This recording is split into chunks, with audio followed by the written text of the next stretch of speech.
Yo, welcome back. We have Mr. Chirpow himself speaking in front of Congress today for the biannual monetary policy report. Bitcoin, stocks, markets going nuts. It's going to be a spicy day, so settle in. And let's see what Mr. Chirpow has in store.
Should be starting up any minute now. 10 a.m. was the target time. Chirpow always fashionably late.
Committee will come to order.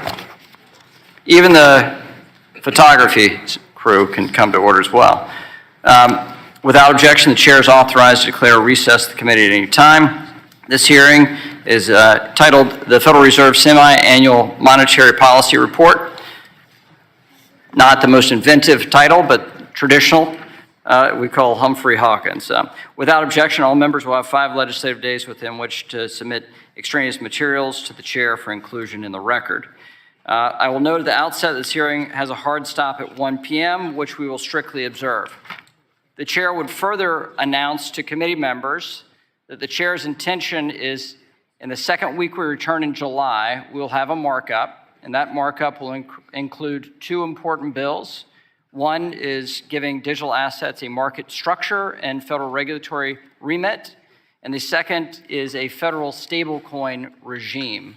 It is the intention of the chair to have that as 2 pieces of our committee markup in the second week we return in July.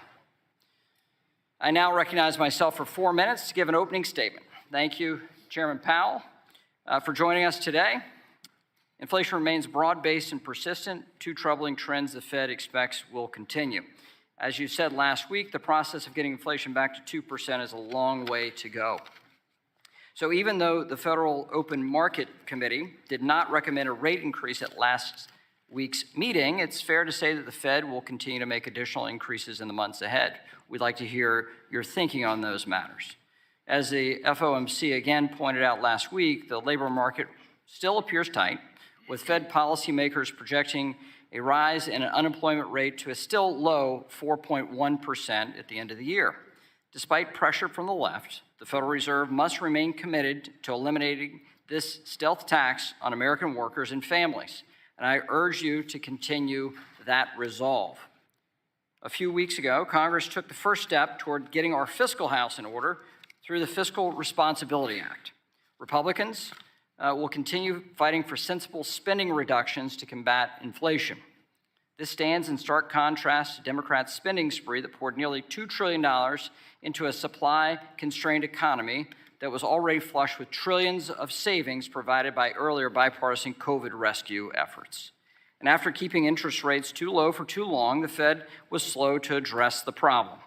In a stunning about-face, the Fed then raised interest rates by 5 percentage points in a little over a year, the fastest spike in modern history. This approach introduced accelerated interest rate risk for which companies, workers, and families across the country were not prepared. The bank runs we saw earlier this year are an example of the consequences. Now, we're told these runs represent a systemic threat to the stability of our financial system. Add in the commercial real estate exposure facing financial institutions, and it becomes very easy to understand the mounting anxiety consumers and job creators share. And I share their anxiety as well. The rapid rise in interest rates, coupled with knock-on effects of the bank failures, have led to signs of a credit crunch across the economy. This would have a damaging impact to consumers and job creators alike. To top it off, Vice Chair for Supervision Michael Barr is undergoing a so-called holistic review of capital requirements. And something interesting that he mentioned in the press even yesterday is a new approach to stress tests that I can't quite understand. If reports are accurate, he's pursuing a massive increase in capital standards for medium and large institutions. This would limit banks' ability to lend money, exacerbating the looming credit crunch and starving families and small businesses the capital they need. Financial markets will also bear this strain as they will be forced to absorb nearly $1 trillion in new treasuries. This has led many to believe the Fed may be called on to help, perhaps through its repo or other facilities. Clearly, our economy is in a precarious position, from inflation to a potential credit crunch to substantial balance sheet risks for financial institutions. There's a great deal of uncertainty on the horizon. Uncertainty from the Fed supervision and regulation is the last thing the well-capitalized banking system needs now. Following numerous supervisory failures and a new vice chair for supervision at the Federal Reserve injecting politics into policy, it's become clear that Congress may need to again examine separating supervision and regulation out of the Fed and gaining greater oversight and control by Congress in the elected branches. With that, Mr. Chair, thank you for being here today. And the chair now recognizes the ranking member of the full committee, the gentleman from California, for 4 minutes for an opening statement. Thank you, Chairman McHenry. Chairman Powell, welcome back. First, I'd like to start by acknowledging that the Federal Reserve made the right decision to pause interest rate hikes. As you know, since last November, I've cautioned against any approach to monetary policy that ignores the Fed's maximum employment mandate and results in a recession with millions of people losing their homes and jobs.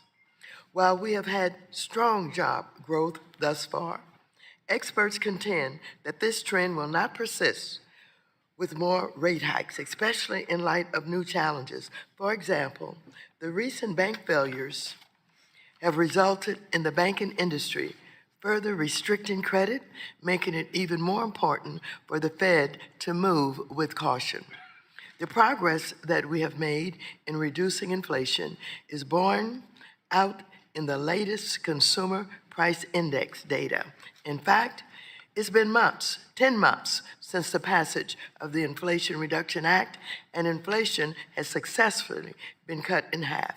Every single Republican member of Congress voted against the bill and chose to cozy up to the wealthy tax cheats instead of working with Democrats to bring down costs for middle-class families. However, the only way we will fully combat inflation is to address the primary driver of inflation, soaring housing costs. Congress must invest more in fair and affordable housing. Under President Biden, unemployment is also at a historic low, and job growth is on the rise. So far, there's been 29 straight months of strong job growth. In fact, a record 13 million jobs have been created since President Biden took office. Democrats are working to build on this progress and grow the middle class so that everyone can share in this economic growth. Republicans, however, just can't seem to get their house in order on the heels of almost blowing up our economy by forcing a national default. They are now picking a fight over a tiny fee of less than 1% of total housing costs, ignoring the costs home buyers are paying with 7% interest rates, appraisal fees, and title insurance. Instead, they're fighting about gas stoves.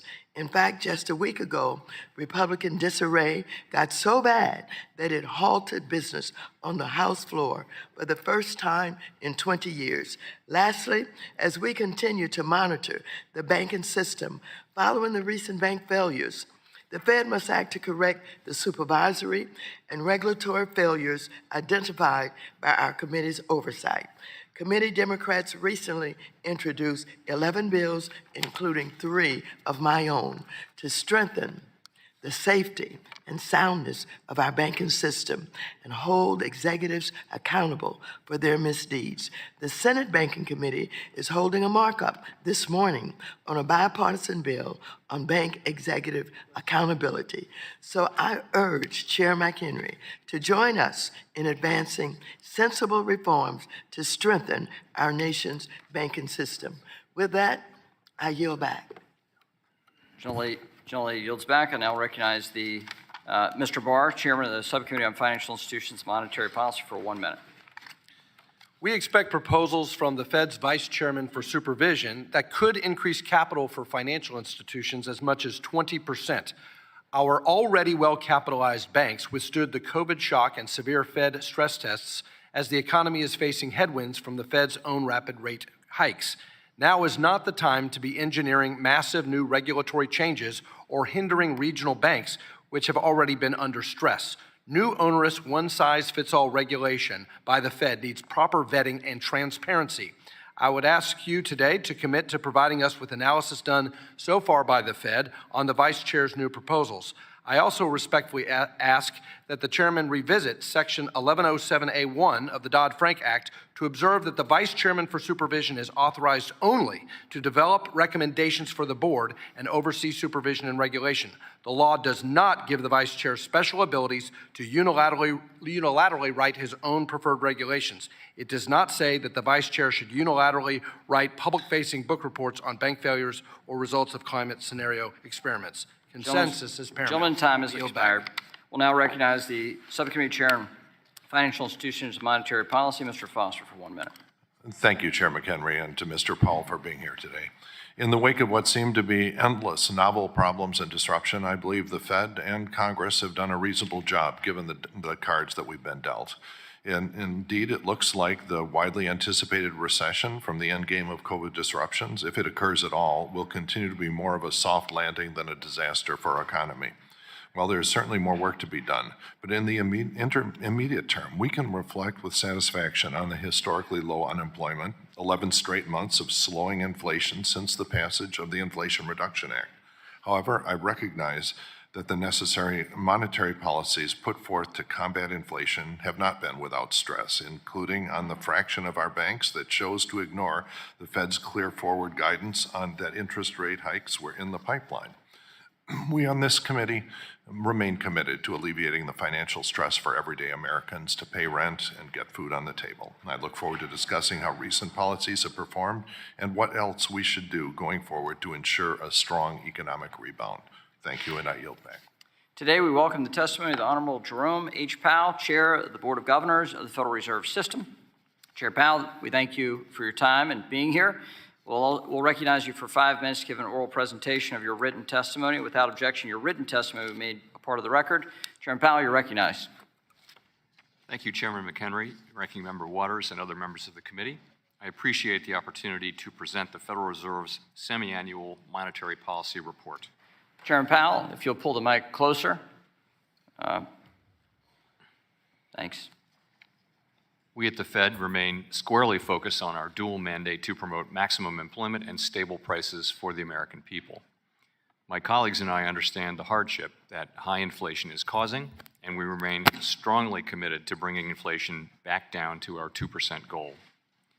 Price stability is the responsibility of the Federal Reserve, and without it, the economy does not work for anyone. In particular, without price stability, we will not achieve a sustained period of strong labor market conditions that benefit all.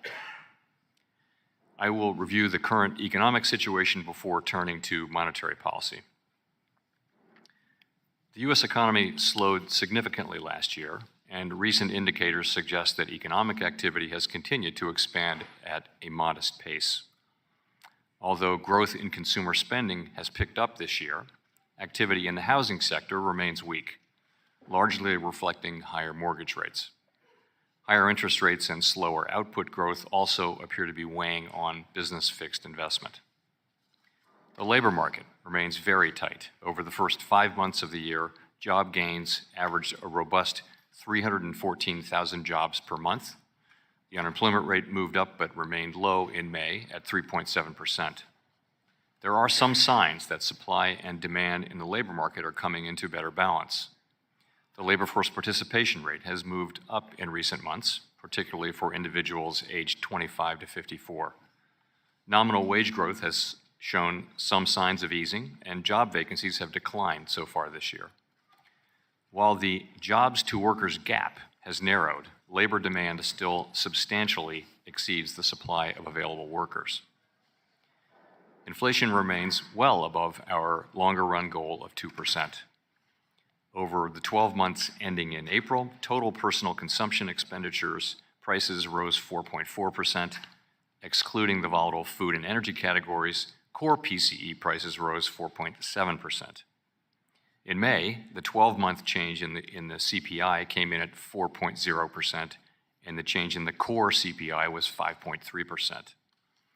Inflation has moderated somewhat since the middle of last year. Nonetheless, inflation pressures continue to run high, and the process of getting inflation back down to 2% has a long way to go.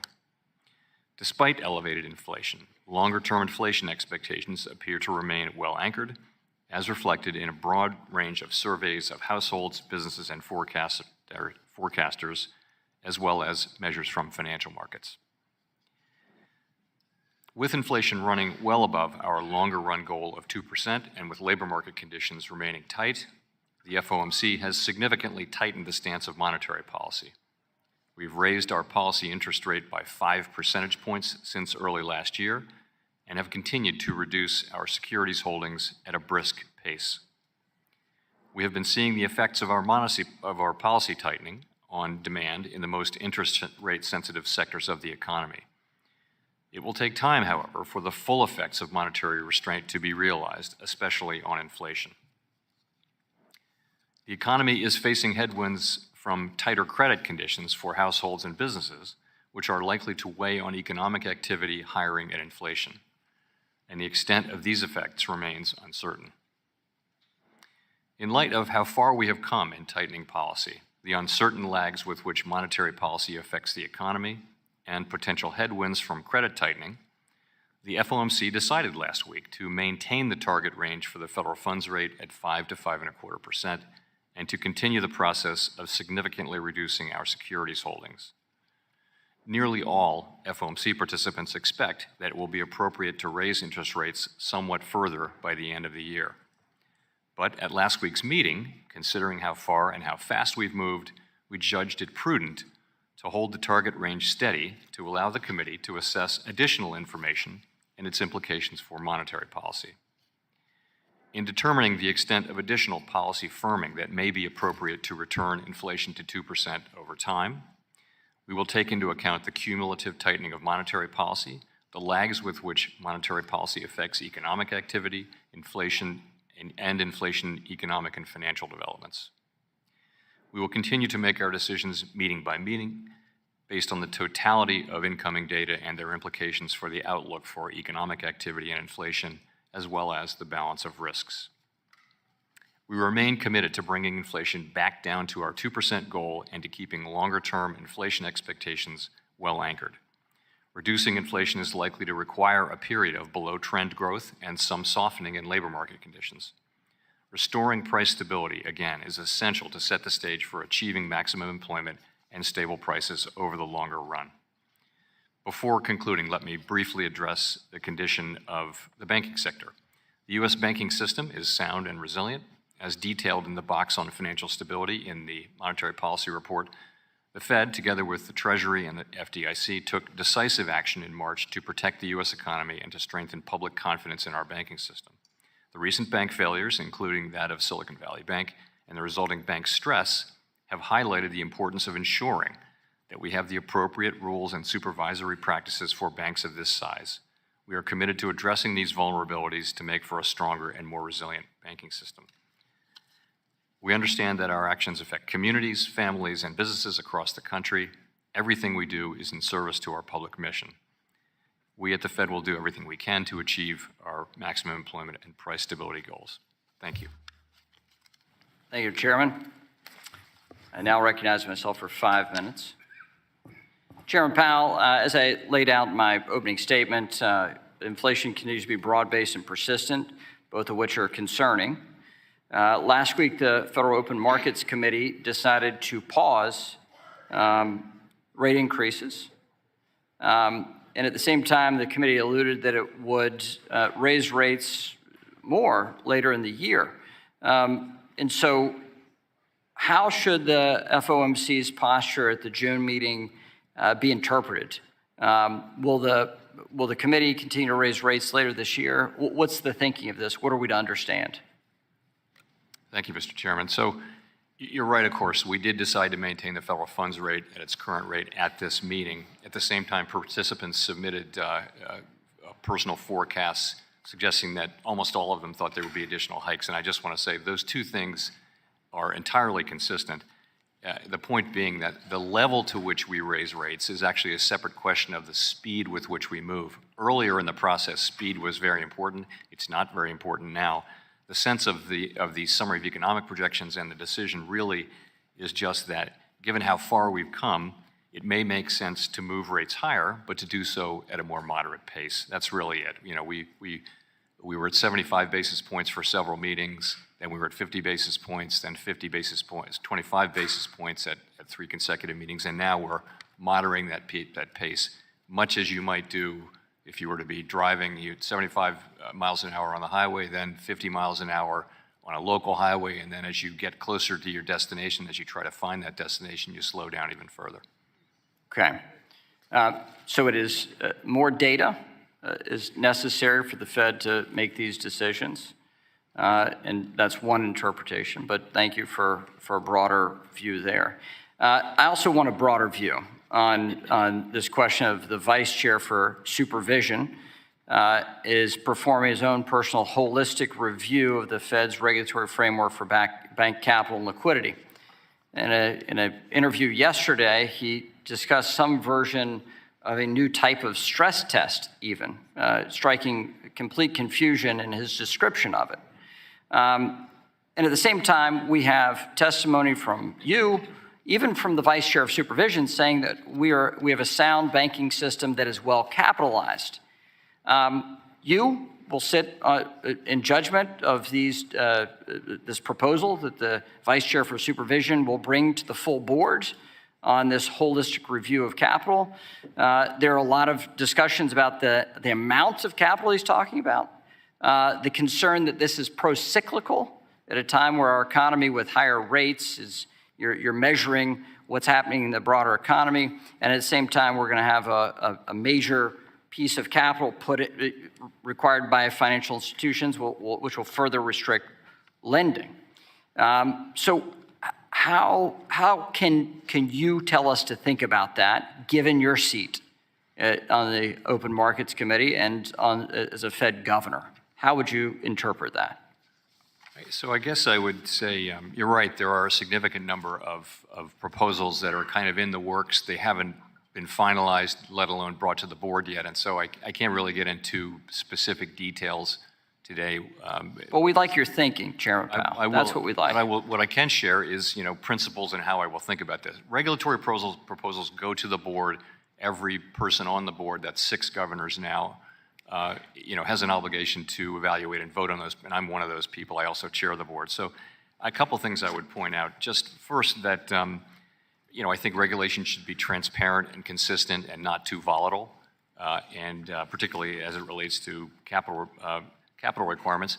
I do note the central importance of capital. We want banks to be resilient to shocks. We want them to be able to lend in good and bad times. We want, in particular, the GSIBs, the 8 largest banks, to have high levels, very high levels of capital and liquidity. Indeed, we spent years raising those levels over a long period of time. And I think there's broad agreement, as you point out, that capital is strong. And, the question there will be what sorts of increases will be justified. That's what we'll be looking at. The other thing is to point out the trade-off between higher capital. The benefit of it, of course, is to have stronger banks that can lend and maybe survive more kinds of crisis environments. But there are costs as well. And I think it's going to be, as always, a question of weighing and balancing those costs. And that's what I'll be thinking about. The last thing I'll say about that is just we benefit from having banks of all different shapes and sizes in our system. And we want to be careful not to regulate the smaller banks to the point where really their business models are challenged for all but the largest banks. Well, this committee would expect to see a quantitative analysis of whatever the capital charge is going to be. We would expect that from the Fed, as we do from other regulators. With that, we'll now recognize the ranking member of the full committee, Ms. Waters, for 5 minutes. Thank you very much. Chair Powell, at this committee's last hearing on digital assets, my Republican colleagues proposed a stablecoin bill that would create 58 different licenses with federal regulatory approval over only 2 of the licenses. The remaining 56 licenses can be issued by each state, territory, and DC, with little or no federal oversight, regulation, and enforcement. This proposal takes state preemption into a whole new level. It effectively allows every state to preempt another state. DC-based coins, for example, would be sold to individuals nationwide, and New York or North Carolina regulators could do nothing to protect their own residents, while even the Fed would be severely hamstrung in providing any oversight.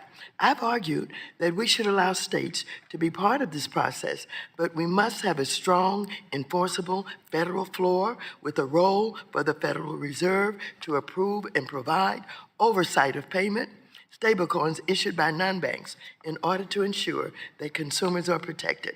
Such a framework is similar to our dual banking system, and it would ensure that non-banks and banks are treated the same. We should also bear in mind that payment stablecoins are a new form of currency intended to allow individuals to pay for things with them. As such, do you agree that it is important for the Fed, as our central bank, to have a chance to approve or decline any state licensed non-bank entity before it starts issuing payment stablecoins nationwide? Well, first of all, let me say we appreciate that we've been able to offer our views on these things to your staff and also the majority staff, and we appreciate the consideration that's given to our views. We do see payment stablecoins as a form of money, and in all advanced economies, the ultimate source of credibility in money is the central bank, and we believe that it would be appropriate to have quite a robust federal role in what happens in stablecoins going forward, and that leaving us with a weak role and allowing a lot of private money creation at the state level would be a mistake. But nonetheless, again, I do appreciate that we've been able to be heard and share our views with the committee. Well, thank you so very much. I am appreciative for that clear answer. The next question that I have for you is a bit unusual. But one of the reasons we push diversity is because those things that have not been discussed, issues of people of color, et cetera, have not been dealt with. I'm going to throw you something that you would not expect. Earlier this week, our nation celebrated Juneteenth, which Congress recognized as a national holiday for the first time since 2021. The holiday celebrates the day enslaved African Americans in Texas heard that they were free, 2.5 years after the Emancipation Proclamation was issued. To this day, Black Americans grapple with enduring racial economic inequality that has its roots in slavery, as evidenced by the Black-white gap in net worth and home ownership rates. My bill, the Federal Reserve Racial and Economic Equity Act, would require the Federal Reserve to carry out its duties in a manner that supports the elimination of racial and ethnic disparities in employment, income, wealth, and access to affordable credit. Now, the Fed has a number of duties: to pursue maximum employment in the monetary policy, to supervise banks for compliance with our fair lending laws, and to ensure the Community Reinvestment Act is administered in a way that puts an end to discriminatory redlining practices by banks. Do you agree with me and Atlanta Federal Reserve President Raphael Bostic, among others, that the Fed has a role to play in addressing racial economic inequality as it carries out its work until Congress passes this bill? What steps will the Fed can you take to address racial and economic inequality? So we do consider inequality in the economy as part of our thinking about decisions, but ultimately, and those are certainly highly valuable social goals to pursue. I would say our ability to take part in addressing those issues is fairly limited. We have one federal interest rate that we set. We do try to keep in mind, as you know, not just the aggregate national level of unemployment or employment, but also that for different ethnic groups. So we take that into account, but I would think, and I think that's just part of making sure that we feel like we have all Americans in the room with us when we're making decisions on monetary policy. I will say, though, I think other agencies are better suited to address these deep issues. Thank you. We must have this continued discussion on racial equality. I yield back. The lady yields back. We'll now go to the Vice Chair, Mr. Hill of Arkansas, for 5 minutes. I thank the chairman of the committee, and Chairman Powell, great to have you back before the committee. And this morning, you've reiterated, and certainly Vice Chair Barr has reiterated a number of times, that the banking industry here in the United States is well capitalized. And in fact, capital levels have remained robust despite COVID-19, with a 20% plus unemployment rate increase and a 9% output gap. They've remained stable through government shutdowns. They've remained stable through severe stress testing. And maybe more importantly, just in the last few months, since the first week of March, you've seen strong capital come into play as we've grappled with the reality of a 40-year increase in short-term interest rates and that impact on banks. But as the chairman said, Michael Barr continues to say he wants to increase capital requirements on certain financial institutions. And in March, you testified that you said, I will do everything I can possibly do to bring people together, meaning on the Board of Governors, in consensus and have a capital framework that could be broadly supported. So to what extent have you and the other governors been involved in this so-called holistic review by Vice Chair Barr? Has he briefed the other members of the Board of Governors thus far? Yes, and we've all been briefed by staff, really, on the proposals, but as I mentioned, they're still somewhat in motion. But yes, we've been briefed. So you would say those proposals are still under consideration and that there's no final decision that's been taken by the board? No, well, no, once the proposals really do settle down and are written up, they'll come to the board for a full discussion and a vote. Has the Fed board reconstituted now the Committee on Supervision and Regulation, the membership of it? Oh, who's on that committee now? So that committee is chaired by Vice Chair Barr, and it also includes Governor Jefferson, and it includes Governor Bowman.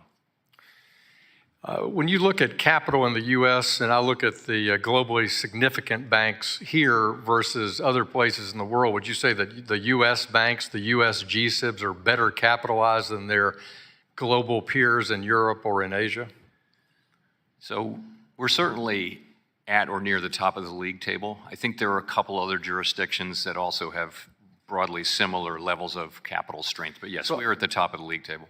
I looked at it this morning, and U.S. G-SIBs have 11.3% capital without any kind of modification compared to their European competitors at only 9.9%. So would you say that we're better capitalized than the European banks, the European G-SIBs?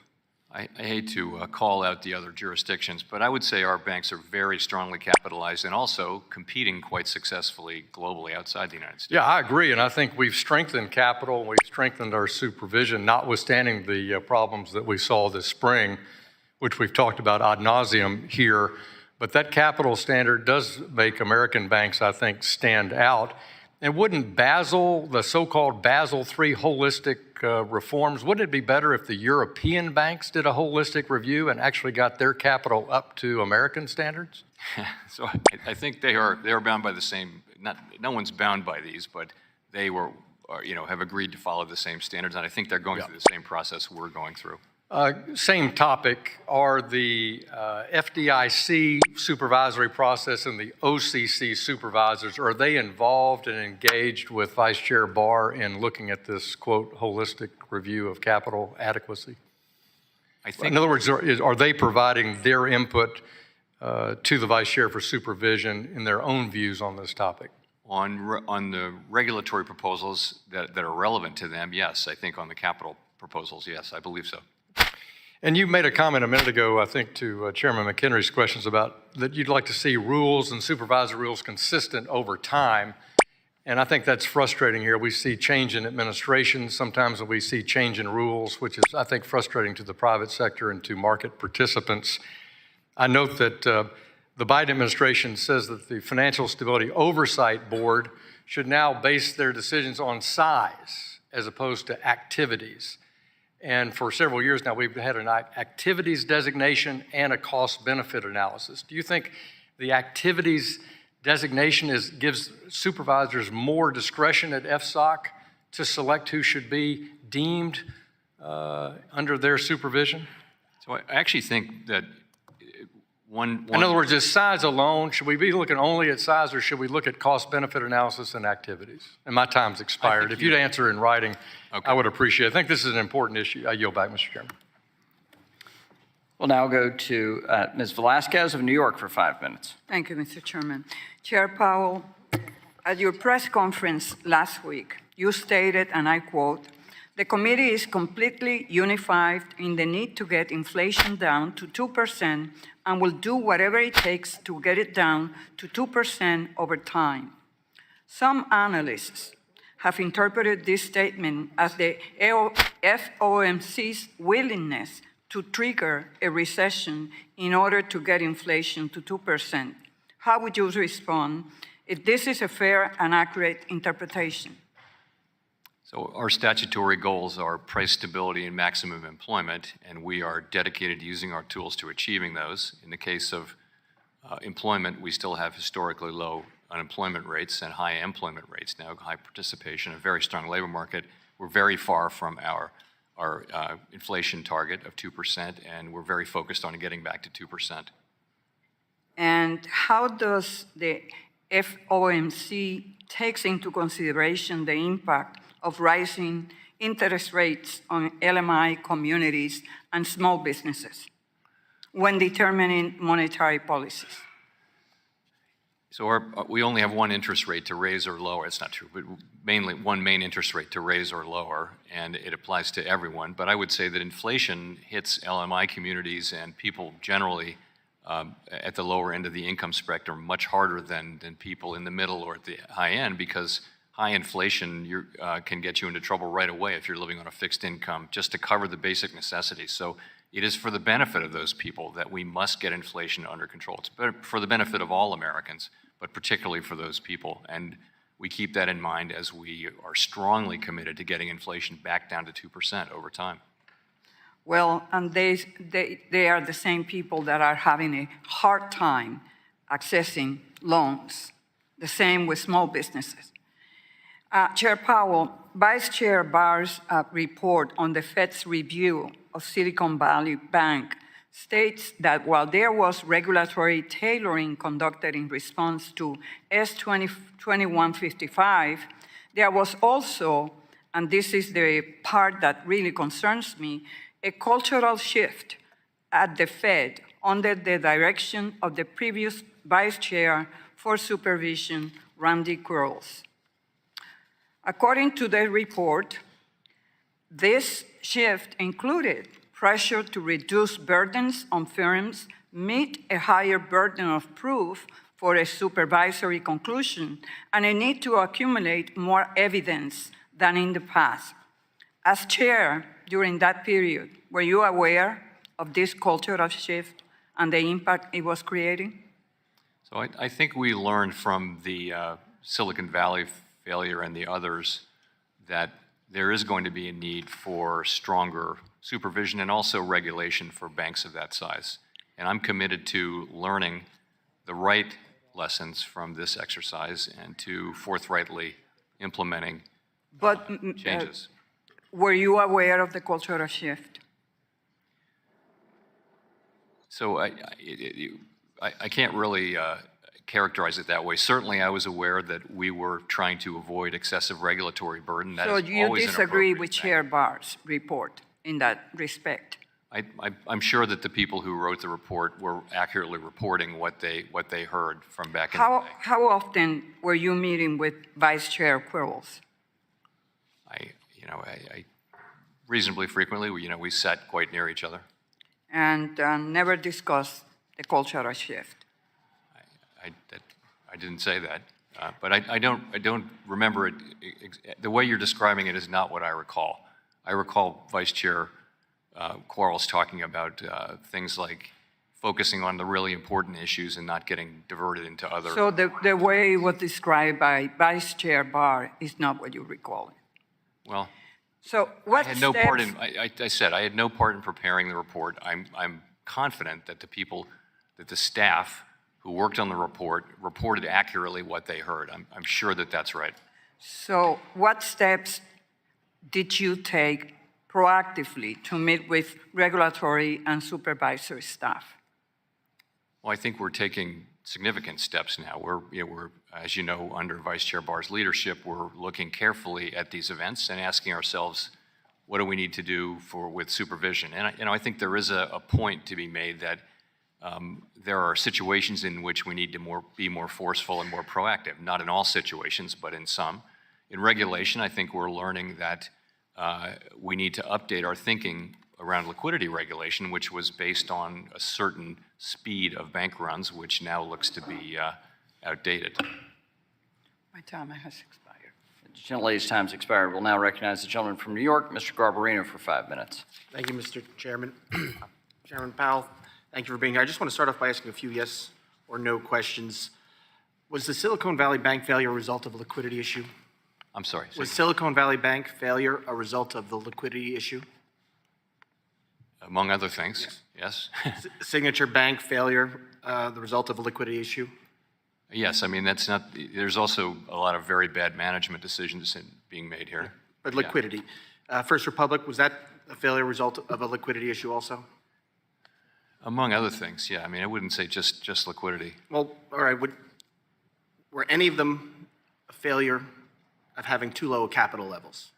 So let's go to Silicon Valley Bank. You know, the issue that triggered the run initially was the presence of significant losses in their securities portfolio. Yes. And that is that is a capital issue.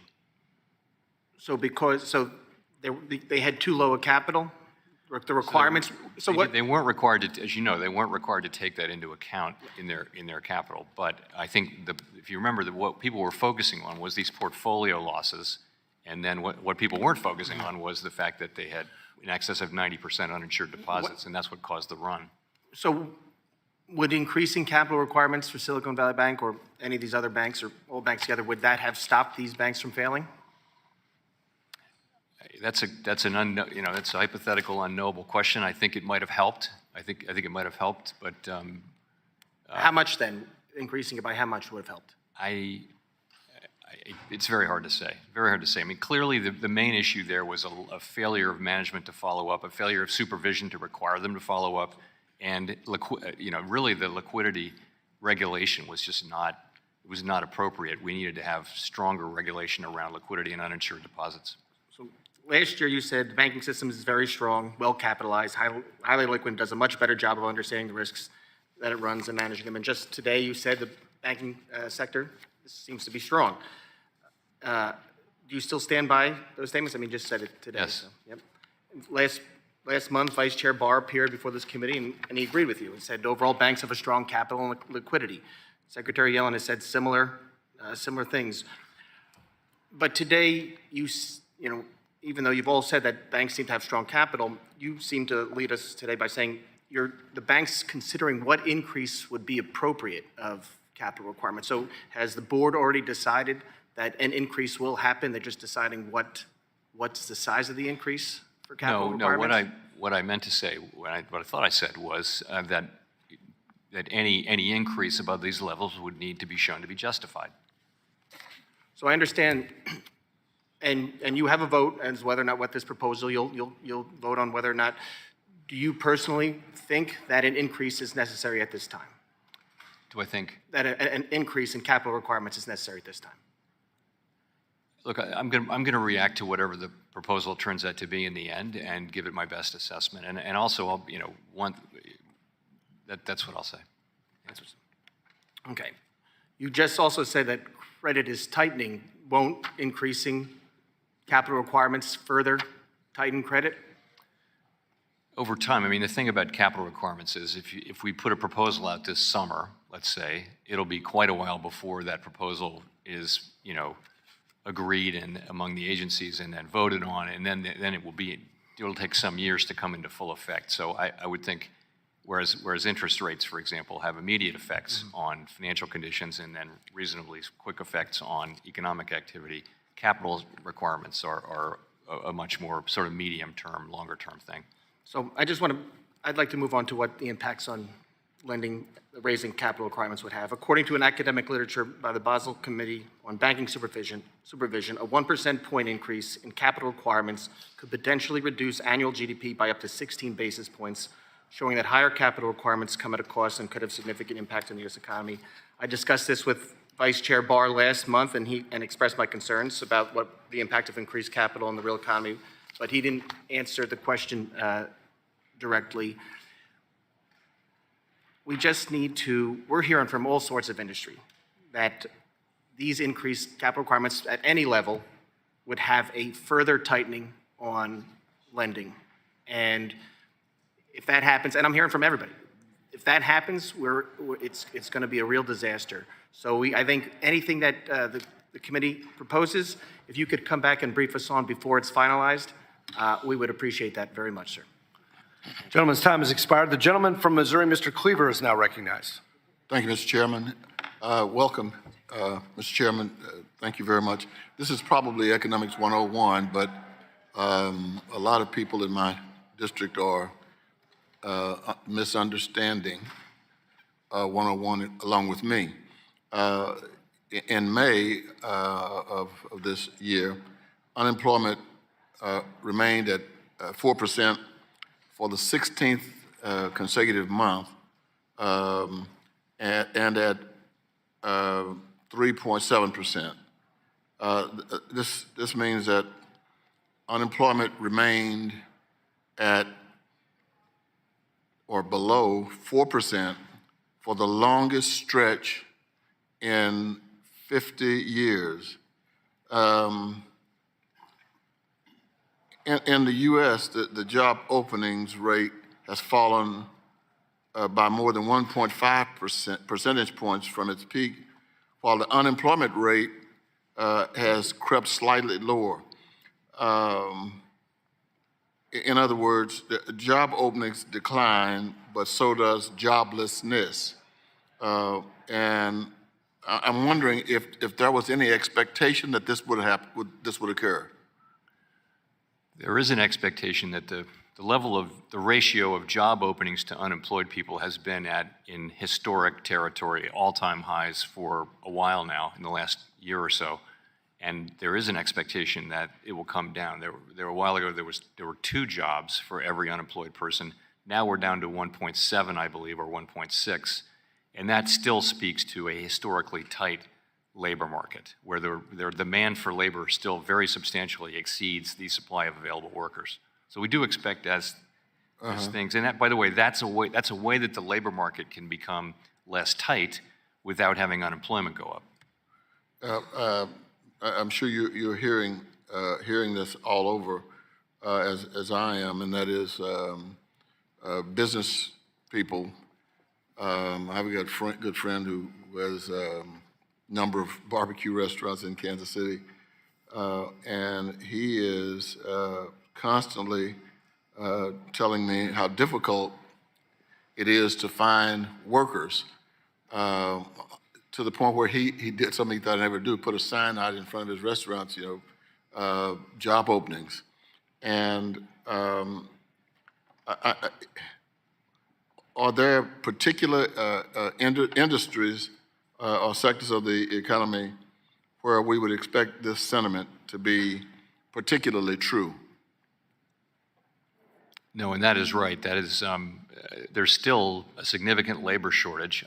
The surveys at the aggregate level show that it's not as bad as it was 2 years ago. So gradually, businesses are reporting that they're having better able to find workers. Workers are reporting that they're not quitting their jobs as much as they were. That's a really good sign of how tight a labor market is how much people feel free to quit their jobs voluntarily. So those things are all suggesting a gradual cooling and a gradually getting supply and demand back into alignment, but we're not there yet. We still have a significant excess of demand over supply. Are we also finding that I know in Missouri, that in spite of the fact that there is some, jelly-like movement with the economy, people are still willing to go, in our community, still willing to go out and buy homes. I mean, we're not having difficulty in terms of people going out getting loans, even with the interest rates rising. If all of this continues, if the consumers are constantly paying whatever the interest rates might be, are we going to get stuck just continually going up? Well, no, I don't think so. So in housing in particular, there is housing sector nationally has flattened out and maybe ticked up a little bit, but at a much lower level from where it was with rates as high as they are. So supply and demand there are getting back into alignment. And I do think that, housing inflation is set to come down as we move forward. There's a particular way that the inflation is calculated there, so that you're really only looking at you're waiting for leases to come due and roll over at much lower levels of increase. So we think housing inflation will be coming down significantly over the course of the rest of this year and next year. Thank you, Mr. Chairman. Gentleman's time has expired. The gentlewoman from California, Ms. Kim, is recognized. Thank you for recognizing me, Chairman. And Chairman Powell, thank you for joining us. I appreciate your comment to price stability and commend your efforts to reduce inflation and make life more affordable for all Americans. Thank you for that. The 10,000 small businesses survey of 2,000 small businesses found that 77% were concerned about their ability to access capital. So with that in mind, do you think it's appropriate for the Federal Reserve to increase capital requirements at this time? And I know this was discussed earlier, but what specific analysis has the Fed conducted so we can determine the impact of this warrantless regulatory action on small businesses and other marginal borrowers? So with capital standards, it's always a trade-off. The more capital means a more stable, more sound, more resilient banking system, but it also at the margin can mean a little bit less credit availability, and also the price of credit can be affected. And there's no perfect way to assess that balance. Obviously, the answer is not zero capital, and it's not 100% capital, so it's somewhere in the middle. Thank you. There are estimated about 1.5 trillion of commercial real estate loans that are maturing in the next 3 years. And declining demand and the prevalence of work-from-home policies are putting a strain on commercial real estate market. The bulk of commercial real estate loans are held by smaller and regional banks. So is the Fed thinking about policies that could provide time for commercial real estate loans to be refinanced? And could an increase in capital requirements reduce liquidity in the commercial real estate loan market? We're very focused on the commercial real estate situation. You're right, of course, that a good portion of the commercial real estate loans are held in smaller banks. And supervisors are very much engaged with those banks, and it's particularly banks that have a high concentration. That's what we look for among the smaller banks, and there are some of those, but there's a playbook for working your way, working your way out of these loans, and it's particularly in the office sector where work from home is still a pretty material factor in some areas, as you know.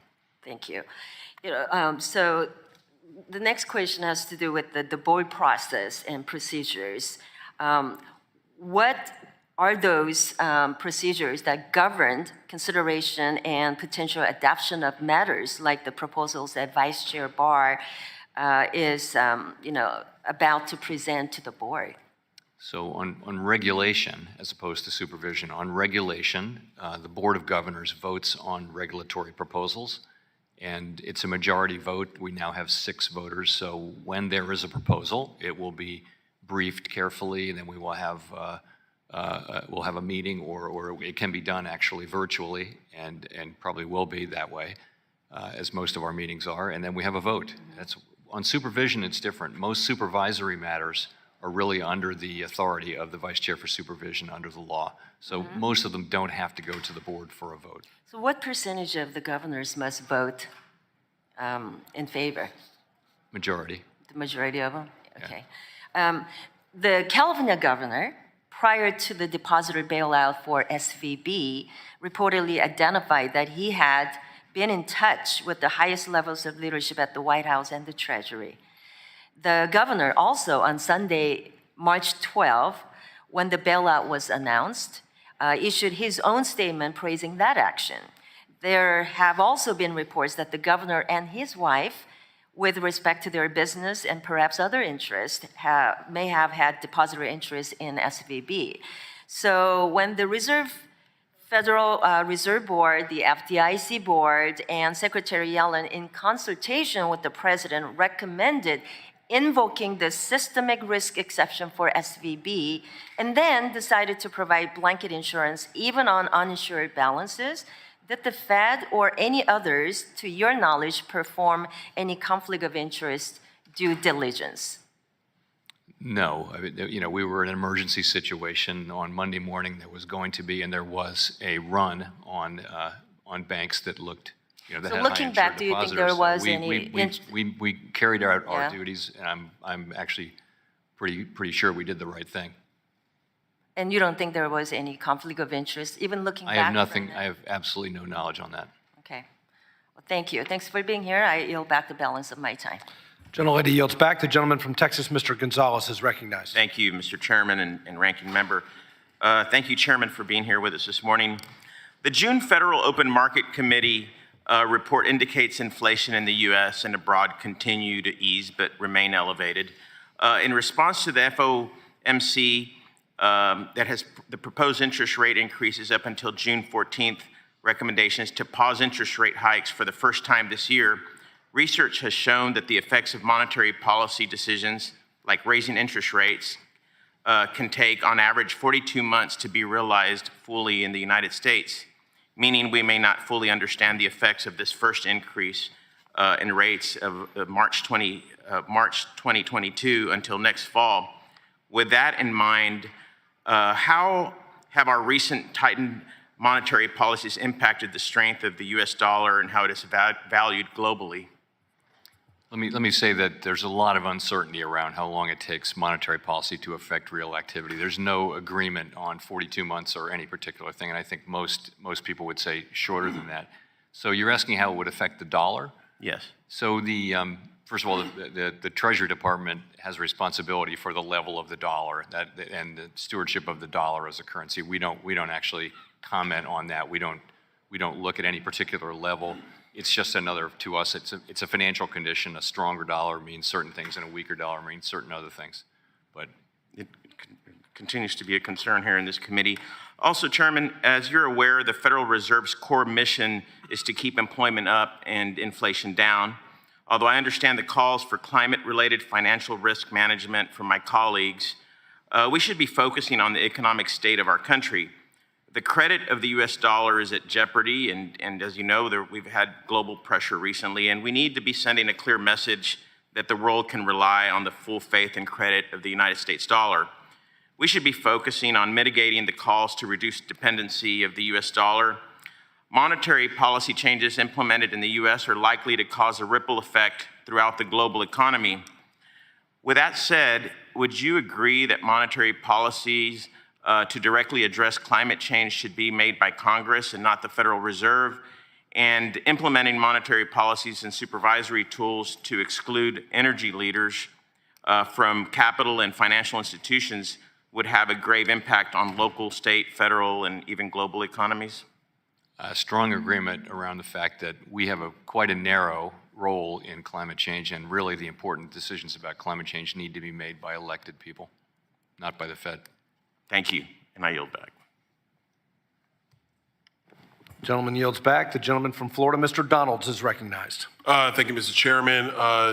Chairman Powell, thank you for being here. Really appreciate you being here. Look, I got to say, first of all, it was good to hear from the other side of the aisle that the Federal Reserve should not even be engaging in using its tools with respect to climate change or climate mitigation or whatever the case might be. The Fed, you guys have a big enough job as is. Adding anything like that to your job, I think will be wholly detrimental to the American economy. So I, for one, this morning am glad to hear that coming from the other side of the aisle. You've had a couple questions already on capital, bank capital, et cetera.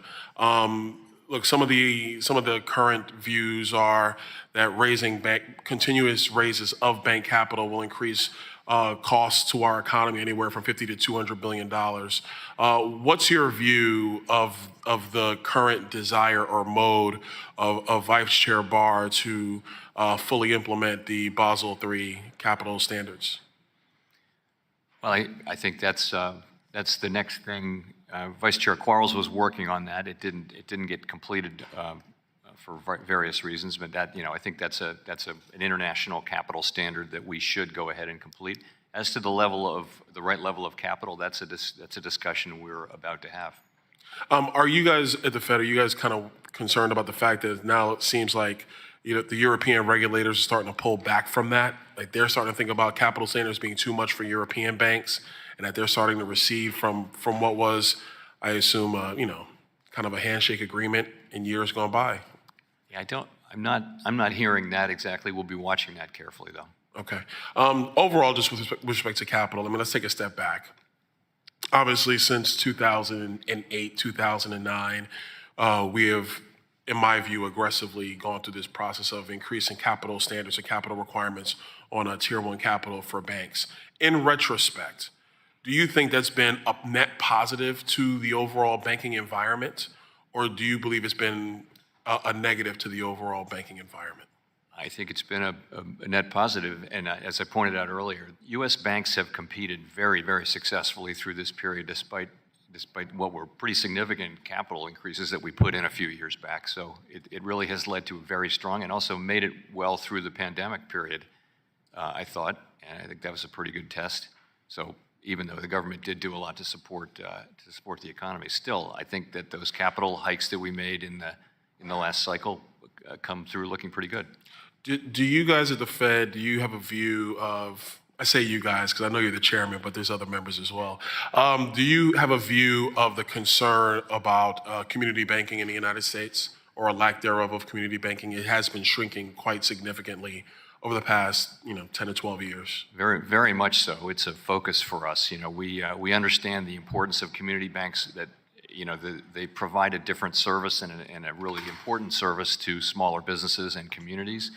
And community banks have been consolidating for 30 years now. So it's really a secular trend as people have moved to bigger cities and things like that. But we don't want to do anything to move that along. We think that the world's not a better place with fewer community banks, and we try to keep that in mind in all of the regulatory and supervisory things that we do. Do you think that federal regulatory policy, in part from Congress, has led to a supercharging effect of diminished community banking in the United States? It's probably been a factor, but I do think there have been important demographic factors as well. And also having interstate banking. Interstate banking only became legal quite recently, and that also has led to consolidation. You can look back, though, look back 30 plus years, and you've seen a very steady decline. So I think there are demographic and other factors driving it, but regulation can fall as a fixed cost, which means that institutions need to be bigger, and I think that's probably part of the story. Look, I don't disagree with your conclusion. I'm just concerned about the trajectory. I think just having larger financial institutions, larger banks overall, with a diminishing smaller community bank infrastructure is detrimental to lending to small businesses, mom and pop businesses. It also could be parochial. I started my career in community banking, so I saw a heartfelt situation. Last question, running out of time. The SEC has proposed a rule that would, among other things, require banks to segregate client cash held in custody, upending custody bank balance sheets, and by extension, the bank custody model. Are you guys at the Fed concerned about this proposed rule from the SEC? The gentleman's time has expired. The chairman can I'll respond to in that. writing. Okay, fair enough. Thank you, Mr. Chairman. The gentleman from New York, Mr. Torres, is now recognized. Thank you, Mr. Chair, and thank you, Chairman Powell. As you know, the U.S. has foreign adversaries, particularly the CCP, that seem intent on de-dollarization. How seriously should the threat of de-dollarization be taken, in your view? Well, the status of the United States, of the dollar as the world's reserve currency, is a very important thing to us. I think the reason we have that status is largely due to our great democratic institutions, the rule of law, and the fact that we have, generally speaking, had strong levels of price stability. And I think that the dollar will remain the reserve currency as long as those things are in place. Well, I want to explore that answer, because commentators often speak of the dollar as the world's reserve currency as the cause of America's economic dominance. Do you think of it as the cause of America's economic dominance or as a consequence of it? To me, it's more of a consequence. And also, there tends to be an equilibrium where one currency becomes the accepted global standard, and that has been the dollar for some time, and I expect that it will be for some time, continue to be. It's often said that the Fed has a dual mandate of maximum employment and price stability. Do you view these mandates as equally binding upon the Fed, or does one supersede the other? They are perfectly equal under the law. And I'm curious to know what it means in practice to have a 2% inflation target. The latest pause notwithstanding, does it mean the Federal Reserve will continue raising interest rates until the 2% target is reached, even if doing so comes at the expense of maximum employment as well as financial stability? No, it doesn't mean that. It does not. So the way we think about it is most of the time the two goals are aligned in the sense that if you're achieving one, you're achieving the other, and if you're a little bit off, the other one, they move in the same direction. Today's situation is unusual in that we are overachieving, in effect, the maximum employment goal, but we are far from achieving the inflation goal. So in our system, we have a constitutional document, and what it says is that when that's the case, you look at how far you are from the goal, and you look at the speed with which you would move back to the goal. And so that would tell you today that we should focus heavily on inflation, but as it becomes closer, as the two things become more aligned, then they go back into perfect equality under the law. So the Fed engages in a delicate balancing act between employment and inflation. Yes. To what extent do you factor in financial stability, safety, and soundness when raising interest rates? So you're right. We do have a financial stability mandate, but we try to. Well, you have a financial stability mandate with respect to your role as a bank regulator. But when it comes to also just generally, we're the lender of last resort. Central banks were originally created to support the financial system in times of stress and to make sure that you don't get into times of stress. So I would say that. Sorry, what was your question before that? It was to what extent do you factor in safety and soundness when setting interest rates? Sorry. So we really try hard to use our financial stability tools for financial stability purposes and our monetary policy tools for monetary purposes. The reality on the ground is much messier than that. They're very much entangled, and one affects the other. So the separation is not at all perfect. But we do think of these as separate things with separate tools. Do you think that the Silicon Valley bank failure revealed a deeper tension between the safety and soundness mandate of the Fed as a bank regulator and the mandate of the Fed as a administrator of monetary policy? I would say no, and I'll tell you why. Interest rate risk is one of the most basic banking risks. We supervise for it. Overwhelmingly, U.S. banks did manage their interest rate risk. Silicon Valley Bank didn't, and even though we were, the supervisors were pointing that out to them, they just didn't take, the bank didn't take action quickly enough. So I would have thought that you can say that it was interest rate hikes that caused portfolio losses, but it was management that failed to hedge against those losses and failed to hold appropriate liquidity. In the pre-COVID world, we had the best of both worlds: low unemployment, low inflation for decades. Do you believe that we could return to that best of both worlds, or are high interest rates a new normal in the American economy? So we will return to 2% inflation and maximum employment. What will be the level of interest rates there? That's a really good question. And do you suspect it's going to settle at a higher level than we've known historically? I think it's really hard to know. It's a great question. We talk about this a lot. The people who argue that they will move it back down just point to the fact that it was really global factors that drove rates down in the first place. Maybe the truth is somewhere in the middle. Gentleman's time has expired. The gentleman from Nebraska, Mr. Flood, is recognized. Thank you, Mr. Chairman. Chairman Powell, I'd like to discuss the continued efforts to unwind years and years of quantitative easing and what it's done to our Federal Reserve balance sheet.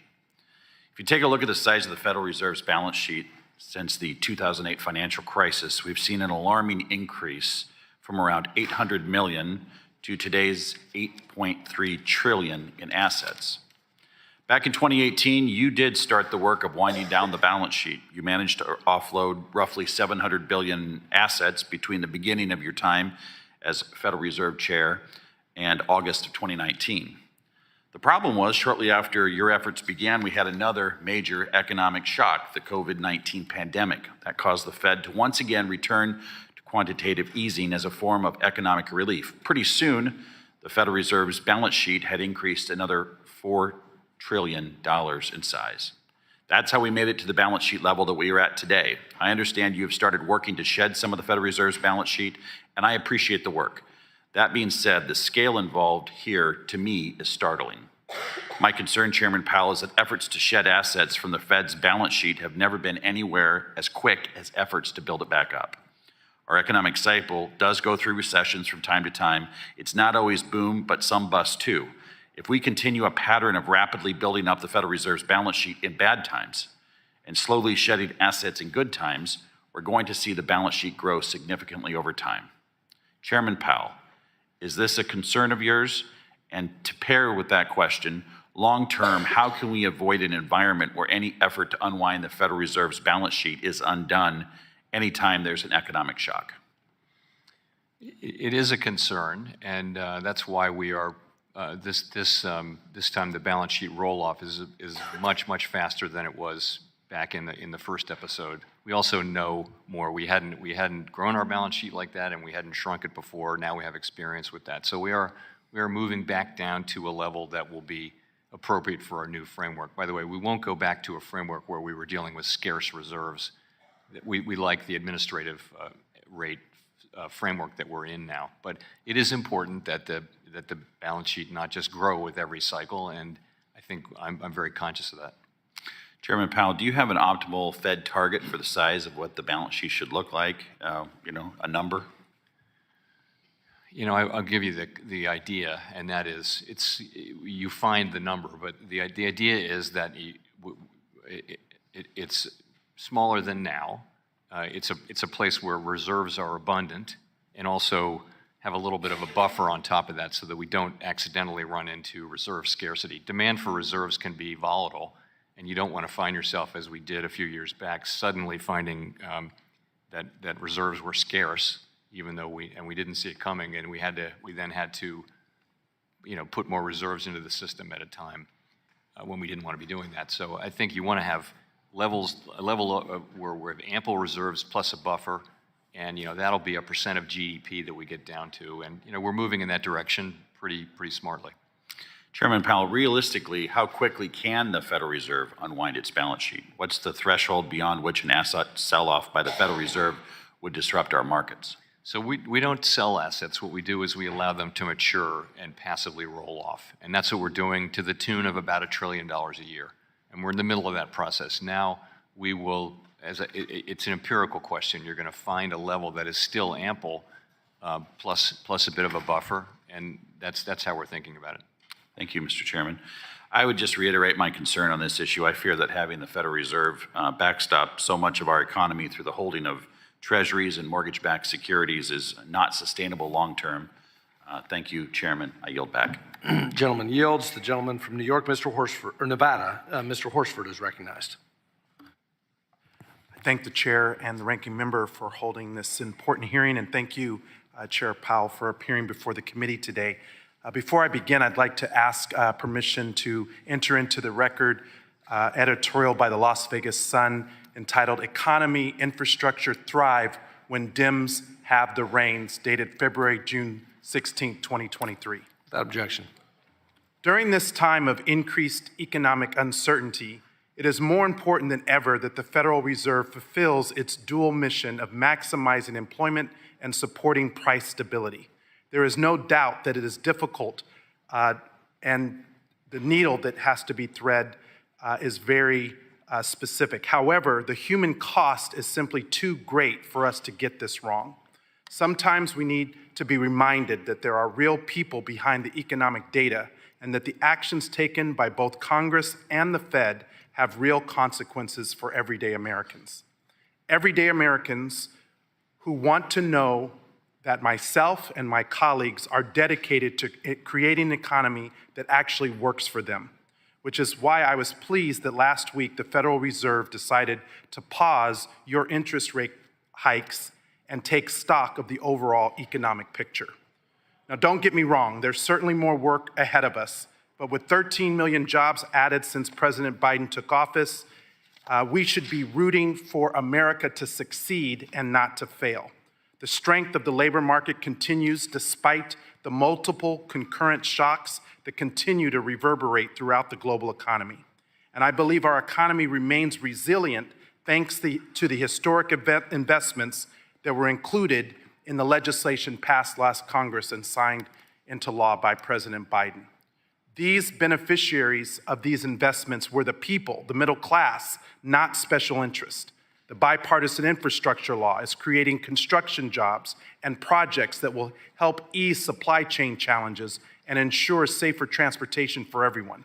President Biden and congressional Democrats are investing in technology that will define the 21st century, components to generate solar and wind energy, semiconductors and electric vehicles that will all be made here in America. Just last week, Treasury Secretary Yellen was before this committee and described how the transformational investments from the Inflation Reduction Act are ushering in a renaissance of domestic manufacturing. These are good-paying jobs, union jobs, that are expanding our production capacity here at home while reducing our reliance on goods imported from abroad. As I indicated in the editorial by my hometown newspaper, the Las Vegas Sun, remarks that annual investments in manufacturing construction has more than doubled its pre-pandemic levels. Furthermore, when we narrow the focus to the region, including Nevada, the U.S. Census Bureau estimates that in just 2 years, private manufacturing construction increased almost tenfold. So if we want to rebuild the American middle class, we must do so from the middle out and by investing in modern infrastructure and modern manufacturing facilities. But this does not mean that everything is improving equally. I've heard time and again from my constituents about the cost of housing being one of their biggest pain points.